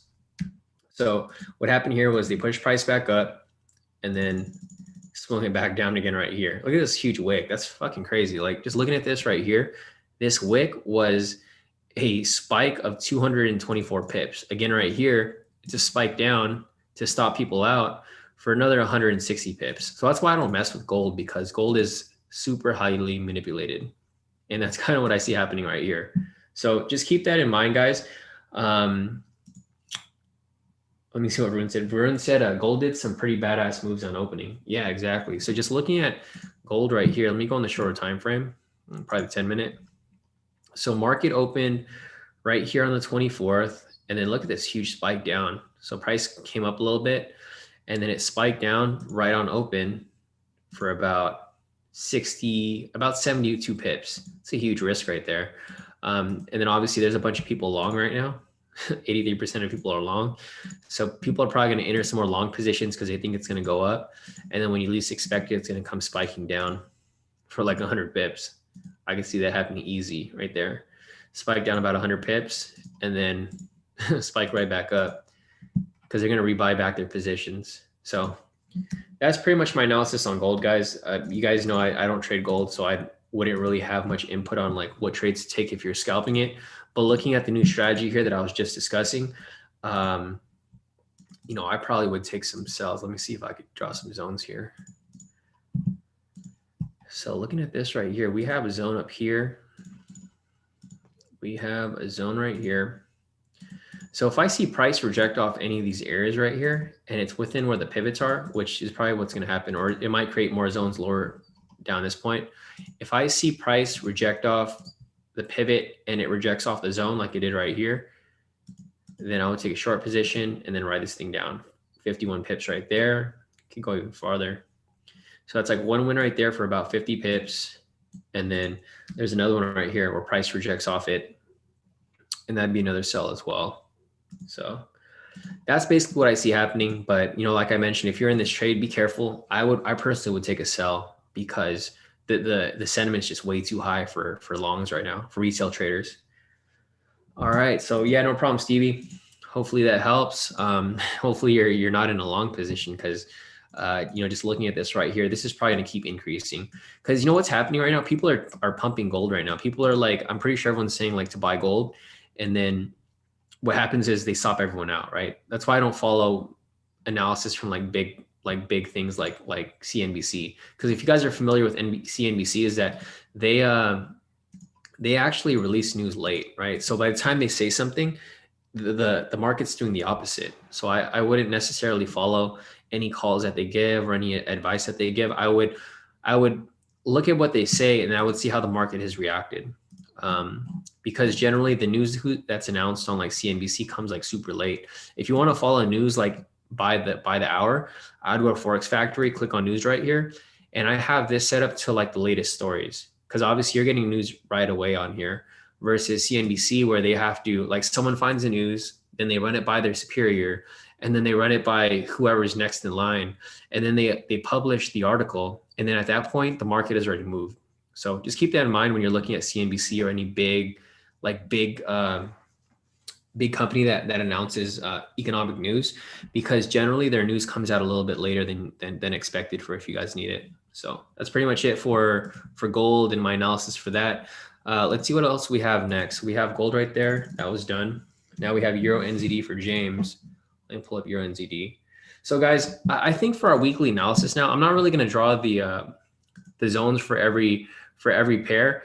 You know, I'll probably go through and I'll draw the zones for myself, and you guys can see how I draw the zones. But I don't think that this is a good use of our time to kick off the week, because I know that you guys have a lot of questions, and I'd rather just answer you guys' questions rather than waste time drawing zones and giving you price points when nobody even cares about them, right? Because obviously, if you had the indicators, you can just draw them yourself. But if you guys do want the zones for specific pairs, you guys can always put them in the chat and I can draw them for you specifically. Like, we can focus on that specific pair rather than me going down this entire list. Because obviously I have a lot of pairs that I follow. And if I go through every single pair and draw the zones and give you guys price points, it's not really going to help you guys, right? Because not everyone trades all these pairs. So just keep that in mind moving forward, guys. And I'll announce that in the group as well, just to give you guys a heads up. Because I know that like, I'm not trying to waste your guys' time here. I'm not trying to waste my time, because obviously I'm here trying to take trades. And if I'm drawing zones for all you guys that you guys don't even want, it's just not going to be, it's not going to be useful. So let's go ahead and take a look at Euro NZD next for James, and then we'll continue on. If you guys have any other questions, feel free to put them in the chat, because we only have 2 more questions left. We have Euro NZD for James, and then I have Bitcoin for Aga. And then after that, I'm probably just going to draw my own zones for all these pairs here. And then I'm going to log off for the night. Then we'll be back here tomorrow morning for the daily session. So if you guys are new here, I generally trade live during the week, Monday through Thursday, sometimes Friday at 6:30 a.m. Pacific Standard Time, which is when the New York Stock Exchange opens. And, you know, obviously, if you guys want to sit in on that, you guys are more than welcome. So let's go ahead and analyze Euro NZD right here. I'm going to go ahead and delete everything off the chart, zoom out from this point, turn on the K2SR indicator, and let's go ahead and analyze this. So we got this right here. I'll connect these 2 right here, and I'll connect this right here. Obviously, these upper zones right here are going to be irrelevant because price is so far down here, but I'm going to draw them anyways so that we just have a good understanding as to where price has moved from and how it's made its way all the way down here. All right, got that right there. That right there. All right, cool. So I have all the zones drawn here. I'm gonna hide that, zoom out from this point. You guys can see that these zones are drawn pretty nicely, right? You can see price pretty much ping pongs from zone to zone. It goes from here to here to here to here to here. And if you guys have these zones, obviously it helps you guys out a lot. I'm gonna turn on the momentum indicator right here. And obviously we have a pending sell signal right here. So obviously if this closes right here within the next 30 minutes, then we can take a short position right here, right? So looking at this over here, we have this right here. Looking at previous data, so you can see right here, we have a rejection off this point, right? I'm just gonna show you guys what I'm looking for here, because it's just repeating itself. The same as I've been analyzing every other pair, it's the same exact thing every single time. We have a rejection from this point. We have a sell signal right here. We have a break in structure where price closes right here. And what happens? It pushes down and tests this structure right here, right? Same exact thing happened in the opposite direction. We have a rejection from this point. We have a buy signal right here. And what happens from that point? It tests this structure right here. So you can see it keeps repeating itself, right? If you look back over here, it's done it countless times, right? Right here, we have a rejection from this point. We have a buy signal. We have a break in structure above here. And then what happens? It tests this structure over here. Again, right here, we have a rejection from this point. I mean, I could keep going on and on with you guys with this every single day. If you guys have the strategy down, you can make a ton of money just catching each move from zone to zone. So like, for example, right here, if you took this trade right here, you would have made nearly 100 pips, basically 100 pips. If you took this buy entry right here, you could have made about 66 pips. If you rolled it all the way up here, you could have made like 150 pips. Or you could have had both. You could have entered this buy right here, made 60 pips, have it break structure again right here, another 80 pips, rejection, sell signal, comes down from here. You literally could have like nonstop wins for Euro NZD right here. And I think we did have some nonstop wins for this as well. If I pull up the chat over here, let me see Euro NZD. Let's see how many full TPs we've had trading Euro NZD, because I hit these trades like a lot. So like for this right here, full TP. That's the same one that I just identified right here, right? I call that live. Again, right here, UNZD, another entry that I called over here, full TP for 100 pips, I believe.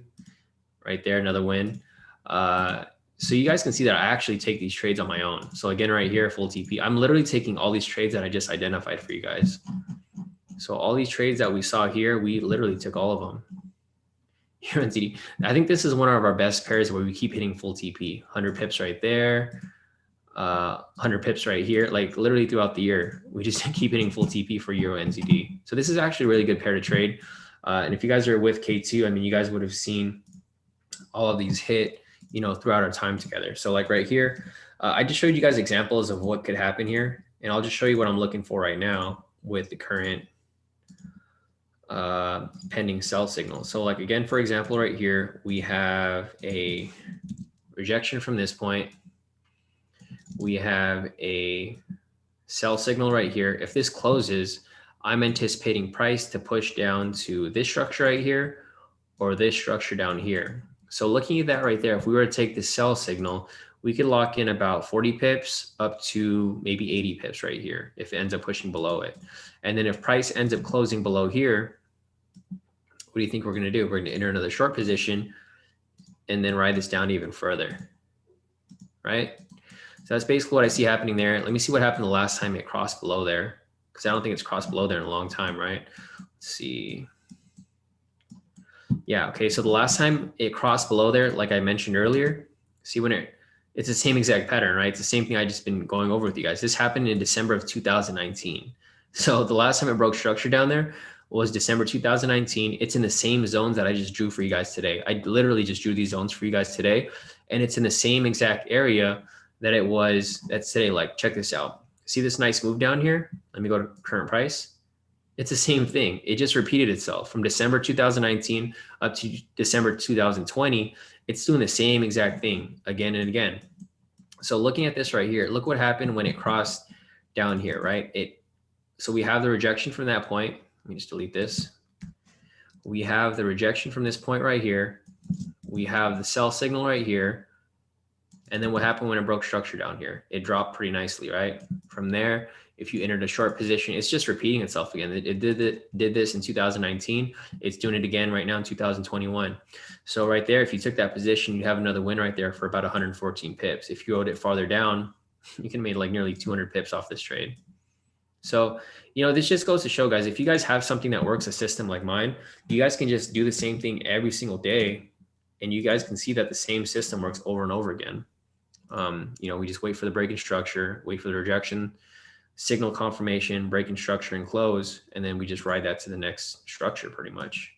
But yeah, I mean, that's pretty much it for Euro NZD right here. You know, like I mentioned, I'd wait for it to close below the structure. Once it closes below the structure, I mean, not below the structure, I wait for this candle to close for that confirmation so that we have rejection, break in structure, confirmed sell momentum right here, and then write it down to this structure down here, either this structure or this structure right here.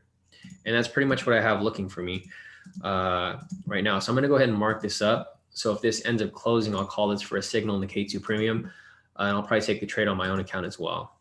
So that's pretty much it for Euro NZD.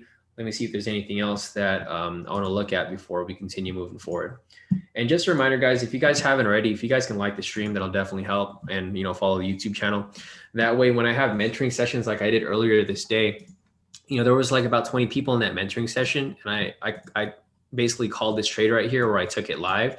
And if you guys were in that mentoring session, you guys could have made some money off the scalp for US 30. So if you guys aren't like subscribed to the channel already, if you guys want to just sit in on my mentoring sessions, you'll get an email from YouTube telling you that I'm going live, and then you guys can just sit in on those sessions if you guys want to. It's completely free. You don't have to be a member. It's just pretty much open to the public. So that's it for Euro NZD for James. Let me see if there's anything else here before we move forward. Spencer said, good morning, GJ for Spencer. Good morning, Spencer. Let me see. So I did look at GJ earlier, Spencer, but it's fine. I'll look at it again because I already analyzed it. And I'll just reiterate what I mentioned earlier, or maybe something new happened. We'll see what happened from there. August said, please, can you show best place for stop loss also? Is it right above the zone? So Aga, it really depends on which strategy you're applying. I mean, obviously there's a lot of different places to put it. Like for example, here, I always trade for a 1-to-1, right? So if I was to enter the short position for Euro and ZD, I would probably reach for this zone right here. It's about 40 pips. And then my stop loss would just be equal distance away. So my stop loss would probably be like right there. Obviously a better place would be above the structure right here or at the swing, but this isn't going to provide for, you know, proper risk, like risk management for this right here, because for this over here, this could like easily swing up and then you're going to have too much risk. So for me, there's a couple different areas where you can put stop loss. For me, generally, if I was going to go for this TP right here, or here's a better example. So for me, I'd probably go for this lower TP down here, which would be about 75 pips. I would just go for a 1-to-1 from that point, right? So if that's the position that I'm aiming for right there, I would just put a 75 pip stop loss and then a 75 pip TP. Obviously, you guys are familiar with how I trade, and I always trade a 1-to-1 risk to reward. And obviously it works, right? You guys have seen the results. You guys see my profits. It works. You guys don't have to do like a 1-to-3. Like everyone tries to do like a 1-to-3. It literally makes no sense, guys. Obviously it makes sense if you're using a strategy that has a low win rate.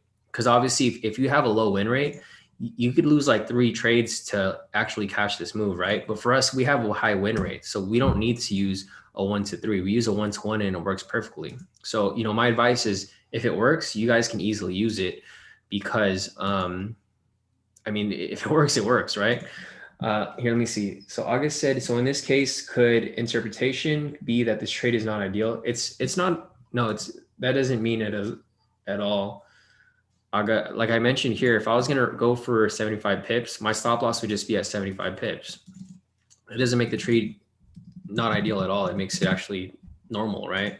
Because it pulls up to this structure over here. You know, using, for example, over here, if you were to enter this short position and you shoot for this structure down here for 100 pips, that's where your stop loss would be, right? You can also put it closer if you want. If you want to put it closer to here, you can do that as well. Or if you want to put it the swing, you can do that as well.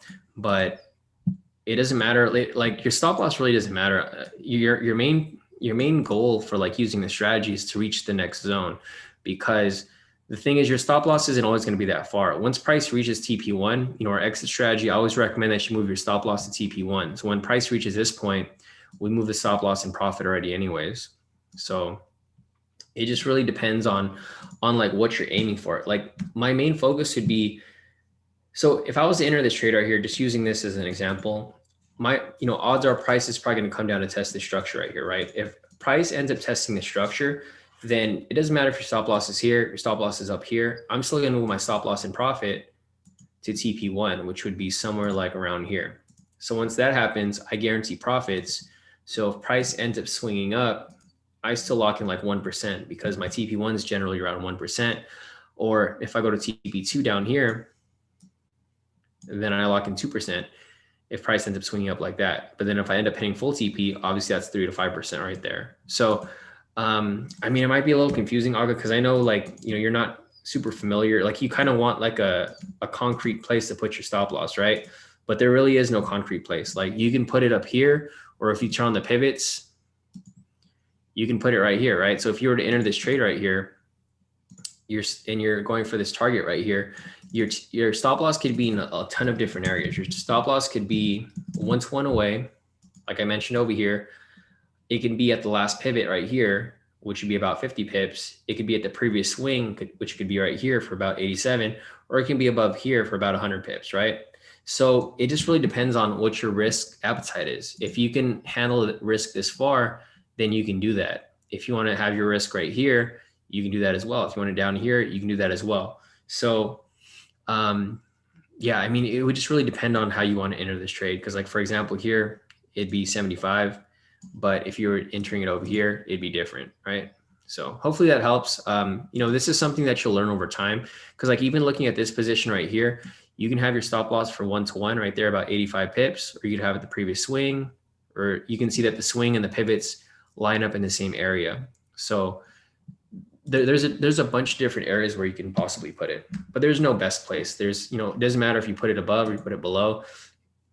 it'll just vary, because if you put it too high, your risk will be too high.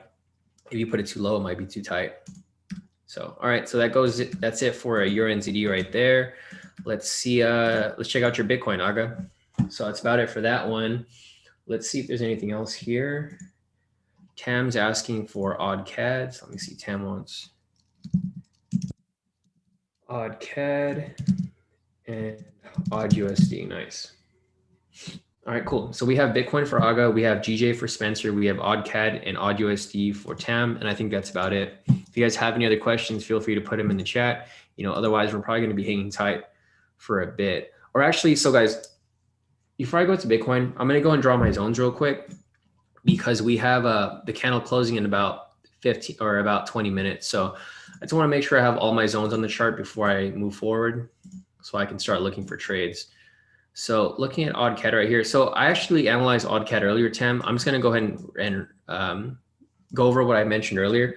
What I was waiting for right here is I was waiting for price to break structure. So if price broke structure right here and close above here, then it would provide for a long position, right? So at that point, you can enter a long position right here and then ride it to the next structure, which would be somewhere around here, 17 pips, or up to the high end for 30 pips. The reason why I would skip this trade is because it's just too close to the structure right here, right? I wouldn't want to enter this trade, and then as soon as it gets to this point, it rejects off before it hits my TP, or if it reaches, my TP up here. Because if you look back to previous data over here, you can see price rejected above it, right? It shot up above it, and then it actually rejected like right here. So it's kind of risky because it can reject from this point right here, or it can reject from this point, or this point above here as well. So I would probably skip this trade, and I would probably wait for it to close above here before taking it. Because if it closes above there, I think we have more cushion for it to reach about 30 pips at this point. No, it's no problem, Tam. I was going to analyze it anyways for you, but yeah, this is something that I was just going over for an example in the beginning. But yeah, basically, if this closes above the structure, you know how the strategy works. I'd probably catch it as it moves up to here, but for the reason that the structure is just too close, it's only about 20 pips. See, my spread's about 2.63 pips. So if I was to enter this trade, I got to pay the spread going in, and I got to pay the spread going out. So I got to subtract like 6 pips off this, 6 to 10 pips. And if that's the case, I'm like taking a whole bunch of risk just to make like 10 pips off this move right here, right? So that's probably why I wouldn't want to take it. I mean, if you're scalping, you can scalp it up. That's probably a better idea. But for me specifically, if I wanted to enter this above here, I'd wait for it to close above this structure, and I'd write it up right here for about 30 pips. So should be good. But yeah, I mean, it's really up to how you're trading it. I think it's going to be bullish though. I think that because looking at the other AUD pairs, they're all kind of bullish right now, right? So if they're all kind of bullish, odds are odd CAD's going to be bullish as well. Odd NZD is different, so I wouldn't mix this with the other AUD pairs, but looking at odd CAD, it's kind of bullish. Odd CHF, it's kind of bullish as well. Odd USD, it's bullish as well right here.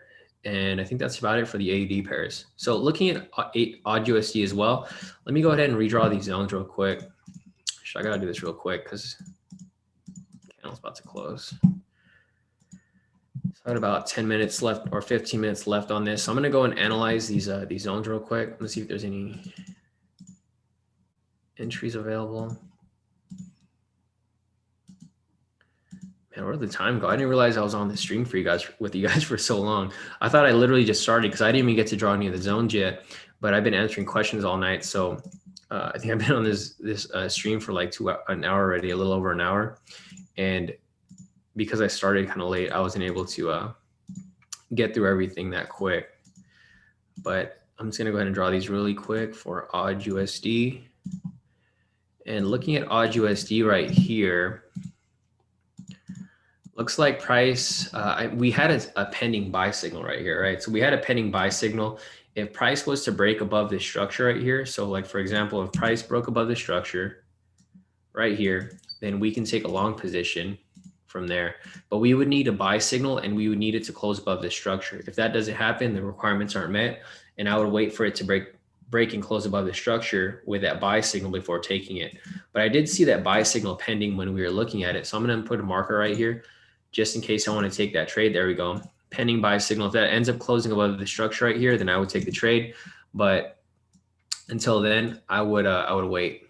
So I'm waiting for it to close above the structure with that buy signal, and then I would take a long position right here and ride that up to this TP right there. Kind of similar to what happened over here. So like, for example, over here, we had price break structure right here with the buy signal, and then it ended up pushing up right there, right? Again, right here, we had price break structure right here with that buy signal. It pulled back a little bit, but then it ended up swinging back up to here like it was supposed to. So that's kind of what I see happening right here for AUD USD. Other than that, yeah, I'd have a bullish bias for the AUD pairs. Yeah, Tam, exactly. They're all pretty bullish. So I just wait for that confirmation before taking it. But I think overall, they'll probably be bullish for tonight. So I got that marked up right there. I'm going to go ahead and take a look at this over here as well. Yeah, exactly, Tam. So yeah, it's a little too risky without the buy signal, but once that does close with the buy signal above here, then I think that's a good to go. We kind of have some nice entries right here as well. So this would have been a nice entry for AJ. Unfortunately, I missed it right there.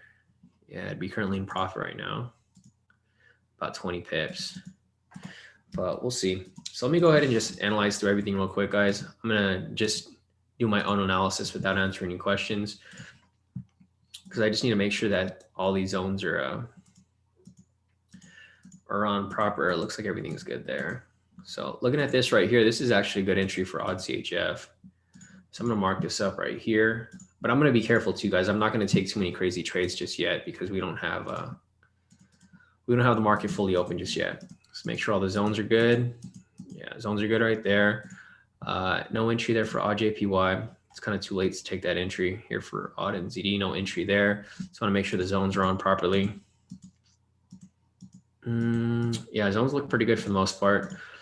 Odd USD, this is something I'll be looking at. Thanks for mentioning this, Tam, because I didn't bother looking at this until now, but it does look good if it ends up closing. I'm just going to zoom through these a little faster. Let's see. We have this lower zone right here. All right, so this looks good for the most part. All the zones are pretty much the same. Looks like this one's actually, it moved over a bit, so I can just connect this as a big one. I'm not surprised that the zones are so close for the CHF, because most of the CHF pairs are like that. KJPY. This could possibly be a decent buy entry if it ends up closing above that structure, but it's too close, so I wouldn't take it. So let's see, CHF, JPY. It looks like most of these zones are pretty much in the same place as they were last week, so it's not a huge difference. It hasn't broken structure. If it breaks above here, then I would take the buy, but it hasn't done that yet. Looking at Euro odd right here, I was analyzing this earlier. So if this closes below this structure right here, I would take it. I'm gonna mark that up. So if it closes below here, then I would take a short position, and I got a pretty nice gap right here for about 100 pips. So that looks good. Euro CAD right here. Let me check this out. All right, so for this right here, it looks like this one is extended down a little bit. So I'll move this down right here. I'll probably extend this up. Oops.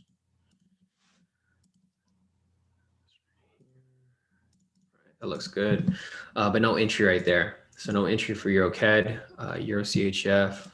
Let me zoom through this real quick. So I'm just showing you guys, this is exactly what I do every day at the close of the 4-hour candle, right? It's because I trade off the 4-hour candle. So I analyze each pair off the close, and I determine if there's any entries available. So right here, you can see I zoomed through half my watch list already really quick within the last 5 minutes. That's how easy it is, guys, if you guys have these indicators, because it pretty much does all the work for you for the most part. So Euro GBP, did this hit TP yesterday? Oh, it hit TP1. Okay, so this hit TP1 last week, and then we closed out in profit. That's why I don't have it open anymore. I just have these alerts still up. Looking at this right here, looks like, yeah, it hasn't broken structure down there. So no entry for EG yet, but they do look bearish. Looking at Euro JPY, I can't remember if I took this trade or not, but looking at the structures right here, let me see how big is this right here. Yeah, that's why I connected those two.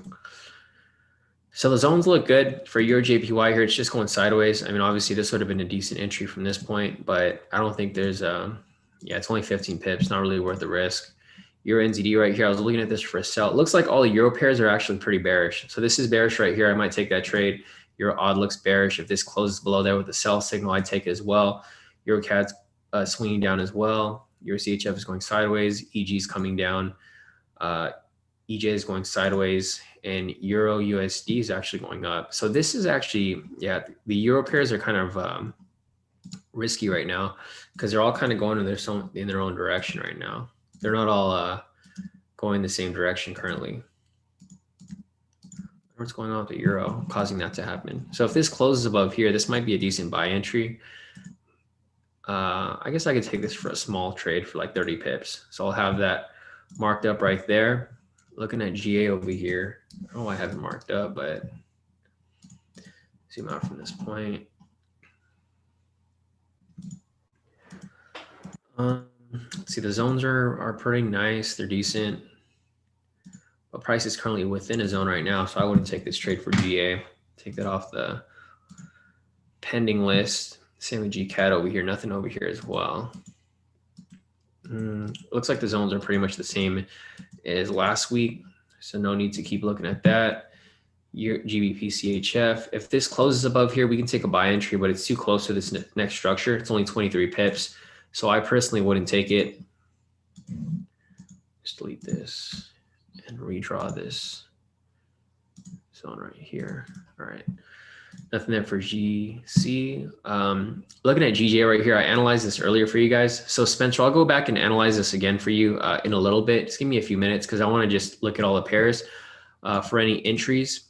But looking at this right here, it's currently reaching a resistance on the 4-hour, but this is going to be the daily resistance right here. So I personally wouldn't take any buys right here. I probably would wait for a rejection off this point, followed by a sell signal like right here, and then I would take it down. I would only take the buy if it closes above this structure right here because this is a daily structure, so it's pretty strong. And like I mentioned earlier, so I was analyzing this earlier, and the last time it tested the same exact structure, it came down pretty hard, right? So I think this is going to happen again. If it doesn't, like if it fails to break structure, I think it's going to come crashing down again. So I would hold off on that. But I'll reanalyze it again later for you, Spencer, once we come back around. So there's no entry there for GJ. GN over here, let's see. So we got that drawn up there. Let's see, I'm going to fix this right here. All right, so that looks good. Looks good as well. So that's it for that. GU over here. This is our GU position from last week. It's still technically active right now. Looks like it's reaching a resistance. I think if this breaks above this structure right here, I think this is what I drew earlier, right? If this breaks above the structure, then I would anticipate it to continue pushing up even further. But this is still technically active from last week. So this is it for GU, active position. NZD CAD right here. You know, this might be a decent entry. So let me just mark this up right here for a buy. We have about 6 minutes left on the candle. So I'm going to go ahead and let's mark this up here. Yeah, it looks pretty good. So I'm probably going to come back to that shortly. I think the zones are fine. Yeah. So the zones are same as last week. NZD CHF right here. Let me see the zones. So this is going to get moved down slightly right here.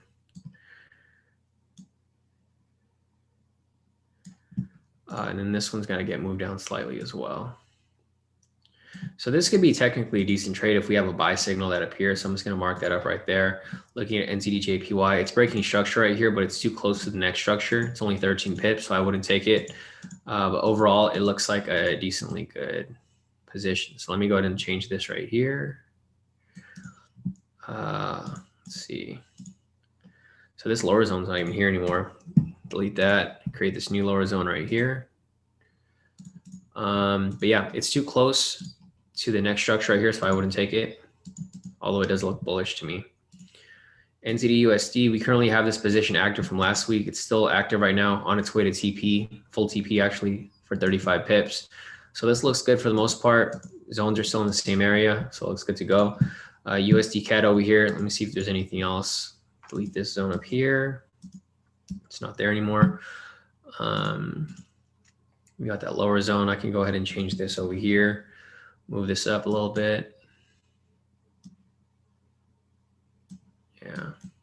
I think other than that, everything looks pretty fine. All right, cool. So everything looks good right here for USD CAD. I'm gonna delete this, no entry available. And that's about it. So we have about 4 minutes left on this candle. I'm gonna look for entries first before we continue on with our analysis. But other than that, I think everything looks good for the most part for USD CAD. So first up, we have odd CHF right here. This is a possible entry. Let's see. Yeah, so this is a possible entry for USD CH, I mean odd CHF. Let me check this out real quick, guys. Sorry. So I probably would go for about 40 pips on this. Odd CHF. I want the Aussie to be strong. I want the CHF to be weak. So we got the Aussie right here. We got the CHF right here. Okay, so this is a risky trade because they're both bullish, right? The Aussie is bullish. The Swiss franc is also very, very bullish. So I wouldn't take this trade actually. I'm gonna hold off on this. Odd USD right here, waiting for price to break and close past this structure before we take that trade.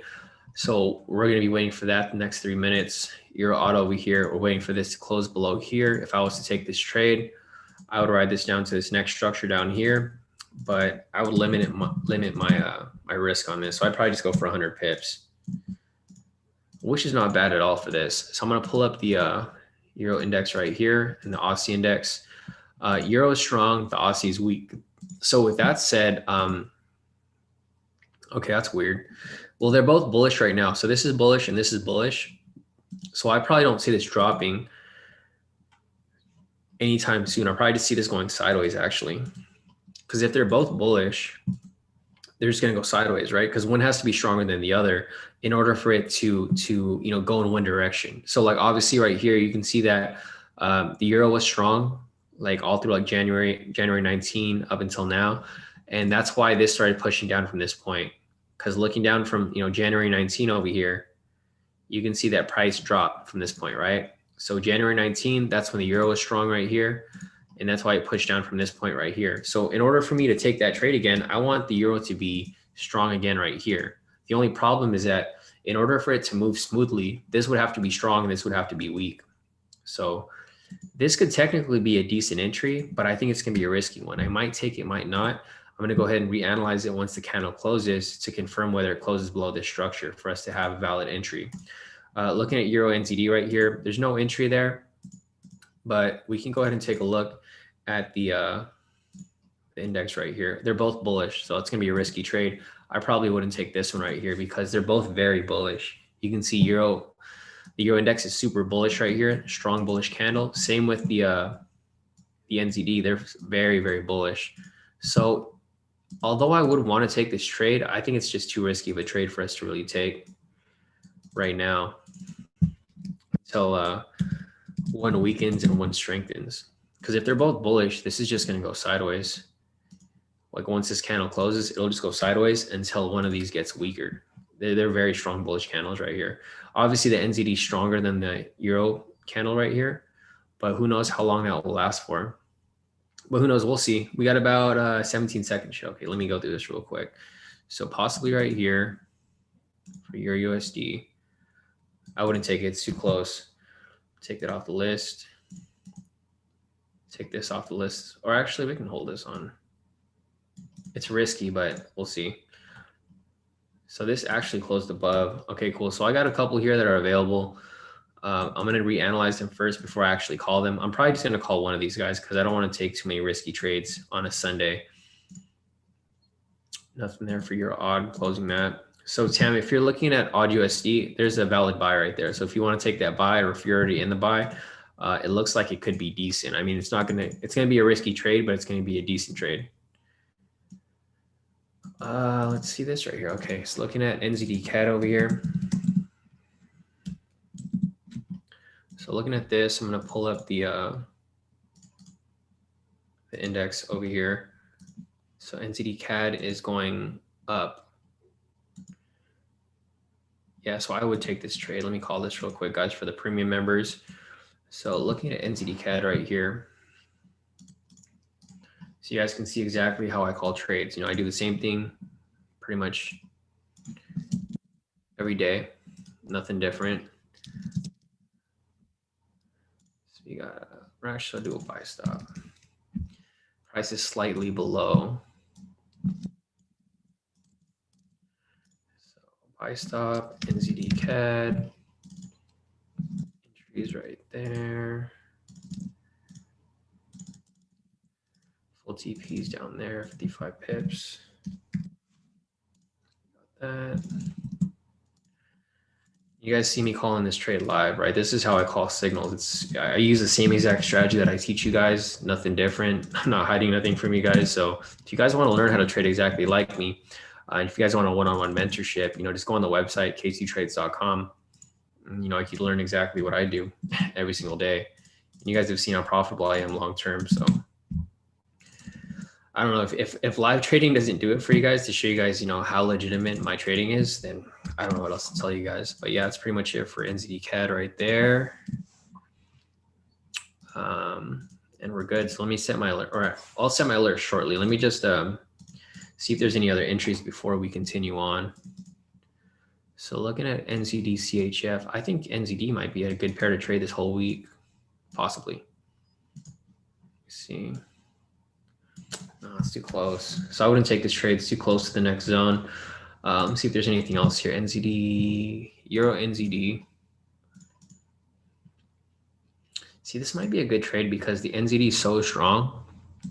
And it looks like the Euro is kind of weak, right? All the other Euro pairs are kind of weak.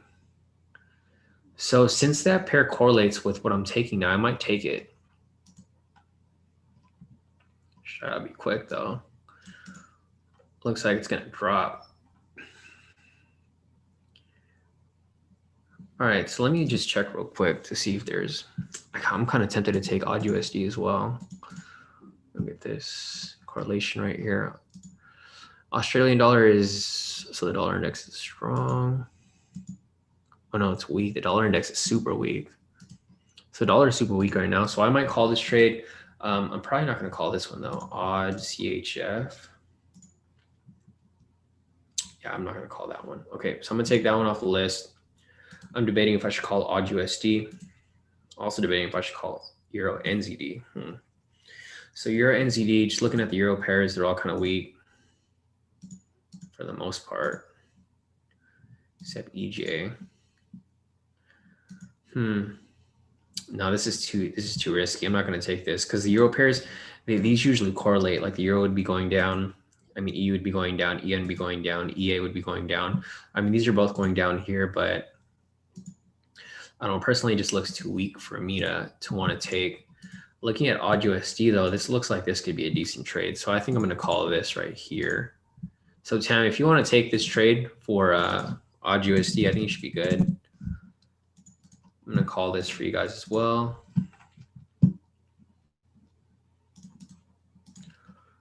All right. Copy this. USD. USD. All right, so this might be a little too late to enter this, but I'm going to call it anyways. You know, if it ends up filling, then it'll be good. If not, then we'll just cancel it. But I'm going to call it for you guys anyways, just so that you guys can start off the week with some active trades. Got that set up right there. And after this, I'm just going to set up my alerts, and then you guys can be good.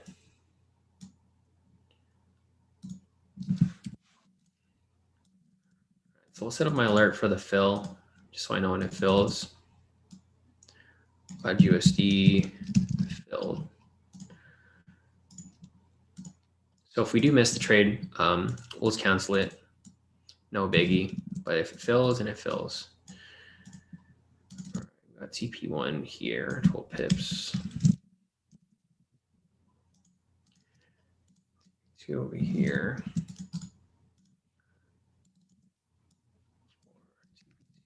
25 pips. We got full TP over here for 50 pips.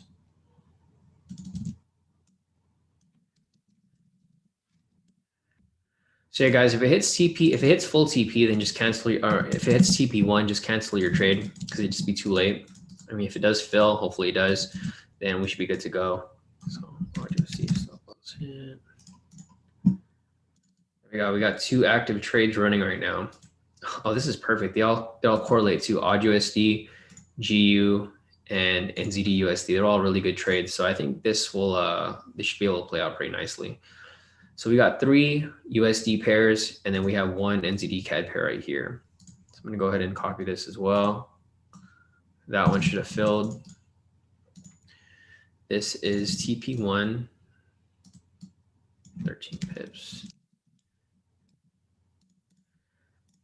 TP2 is about 27 pips.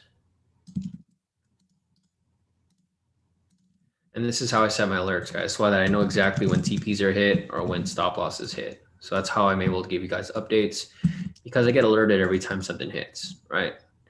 So that's it for that as well. Let's see, full TP, it's 55.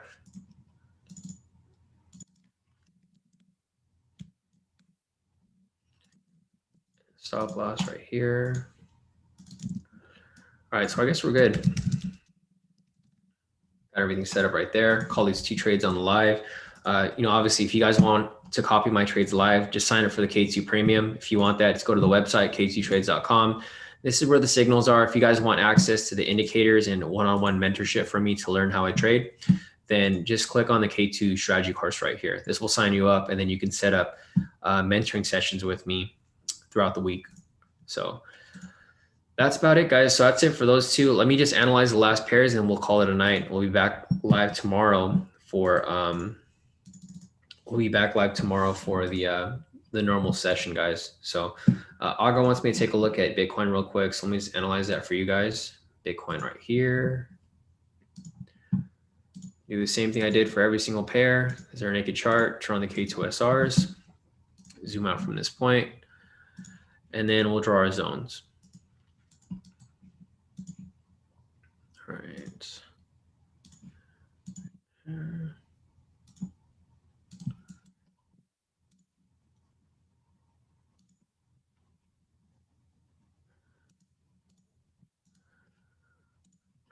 See what else we got over here. So we got that. Looks like price is currently within a range right now. It's consolidating within these 2 zones. But just applying, you know, the same strategy that I've been applying for everything else pretty much works the same way. Let me go ahead and turn this on right here. Got this all lined up. So you guys can see how it lines up perfectly, right? It does the same thing that we've been discussing this whole time. In order for me to take a buy position for Bitcoin right here, I would want, so we have the rejection from this point. All right, so here's rejection from there. And then we have the buy signal right here.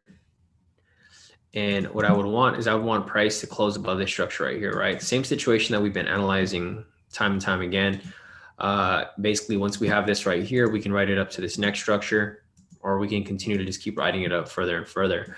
You know, using previous examples over here. So like, for example, over here, we had a rejection from this point. You know, obviously there's a low.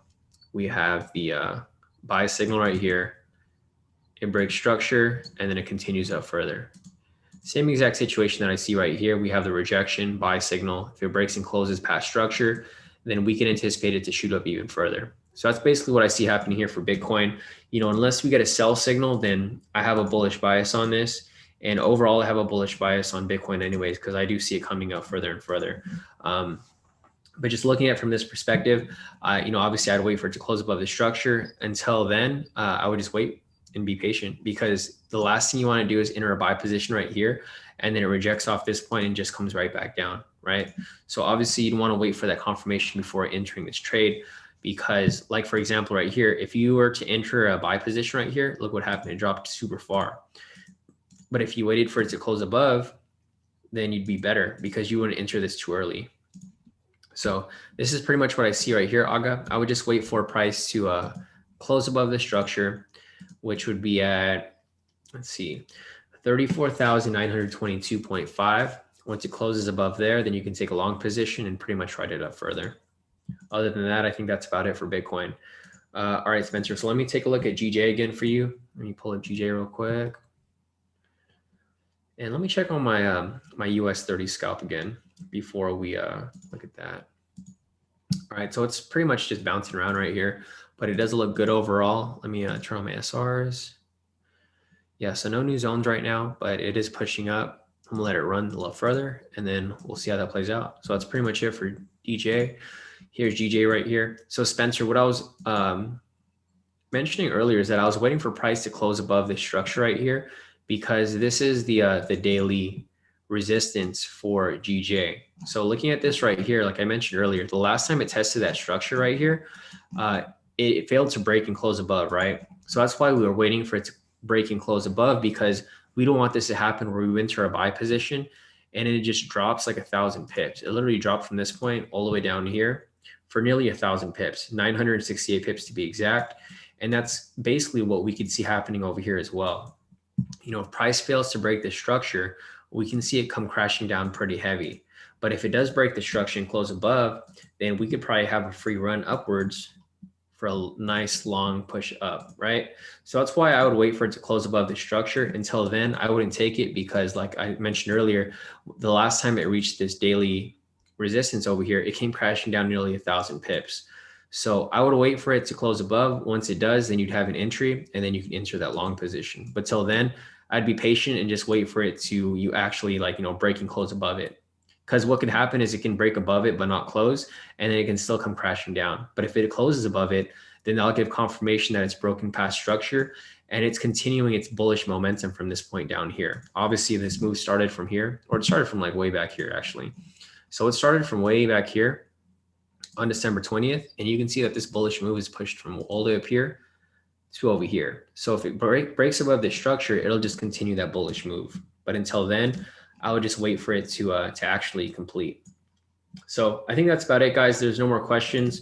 So if you guys have any other questions, you know, feel free to reach out on Telegram. I'll still be available for like maybe another hour. Other than that, I'll probably be back tomorrow morning for our live session. So I think that was about it. Thanks for showing up, guys. If you guys have any other questions, you know, you can email me or reach out to me on Telegram. And on your way out, guys, if you guys haven't already, if you guys can like the stream and possibly follow the channel, if you guys like what you saw here tonight, I'll be going live again tomorrow and pretty much every day at 6:30. So until then, guys, I'll see you guys tomorrow, and let's have another great trading week. So see you.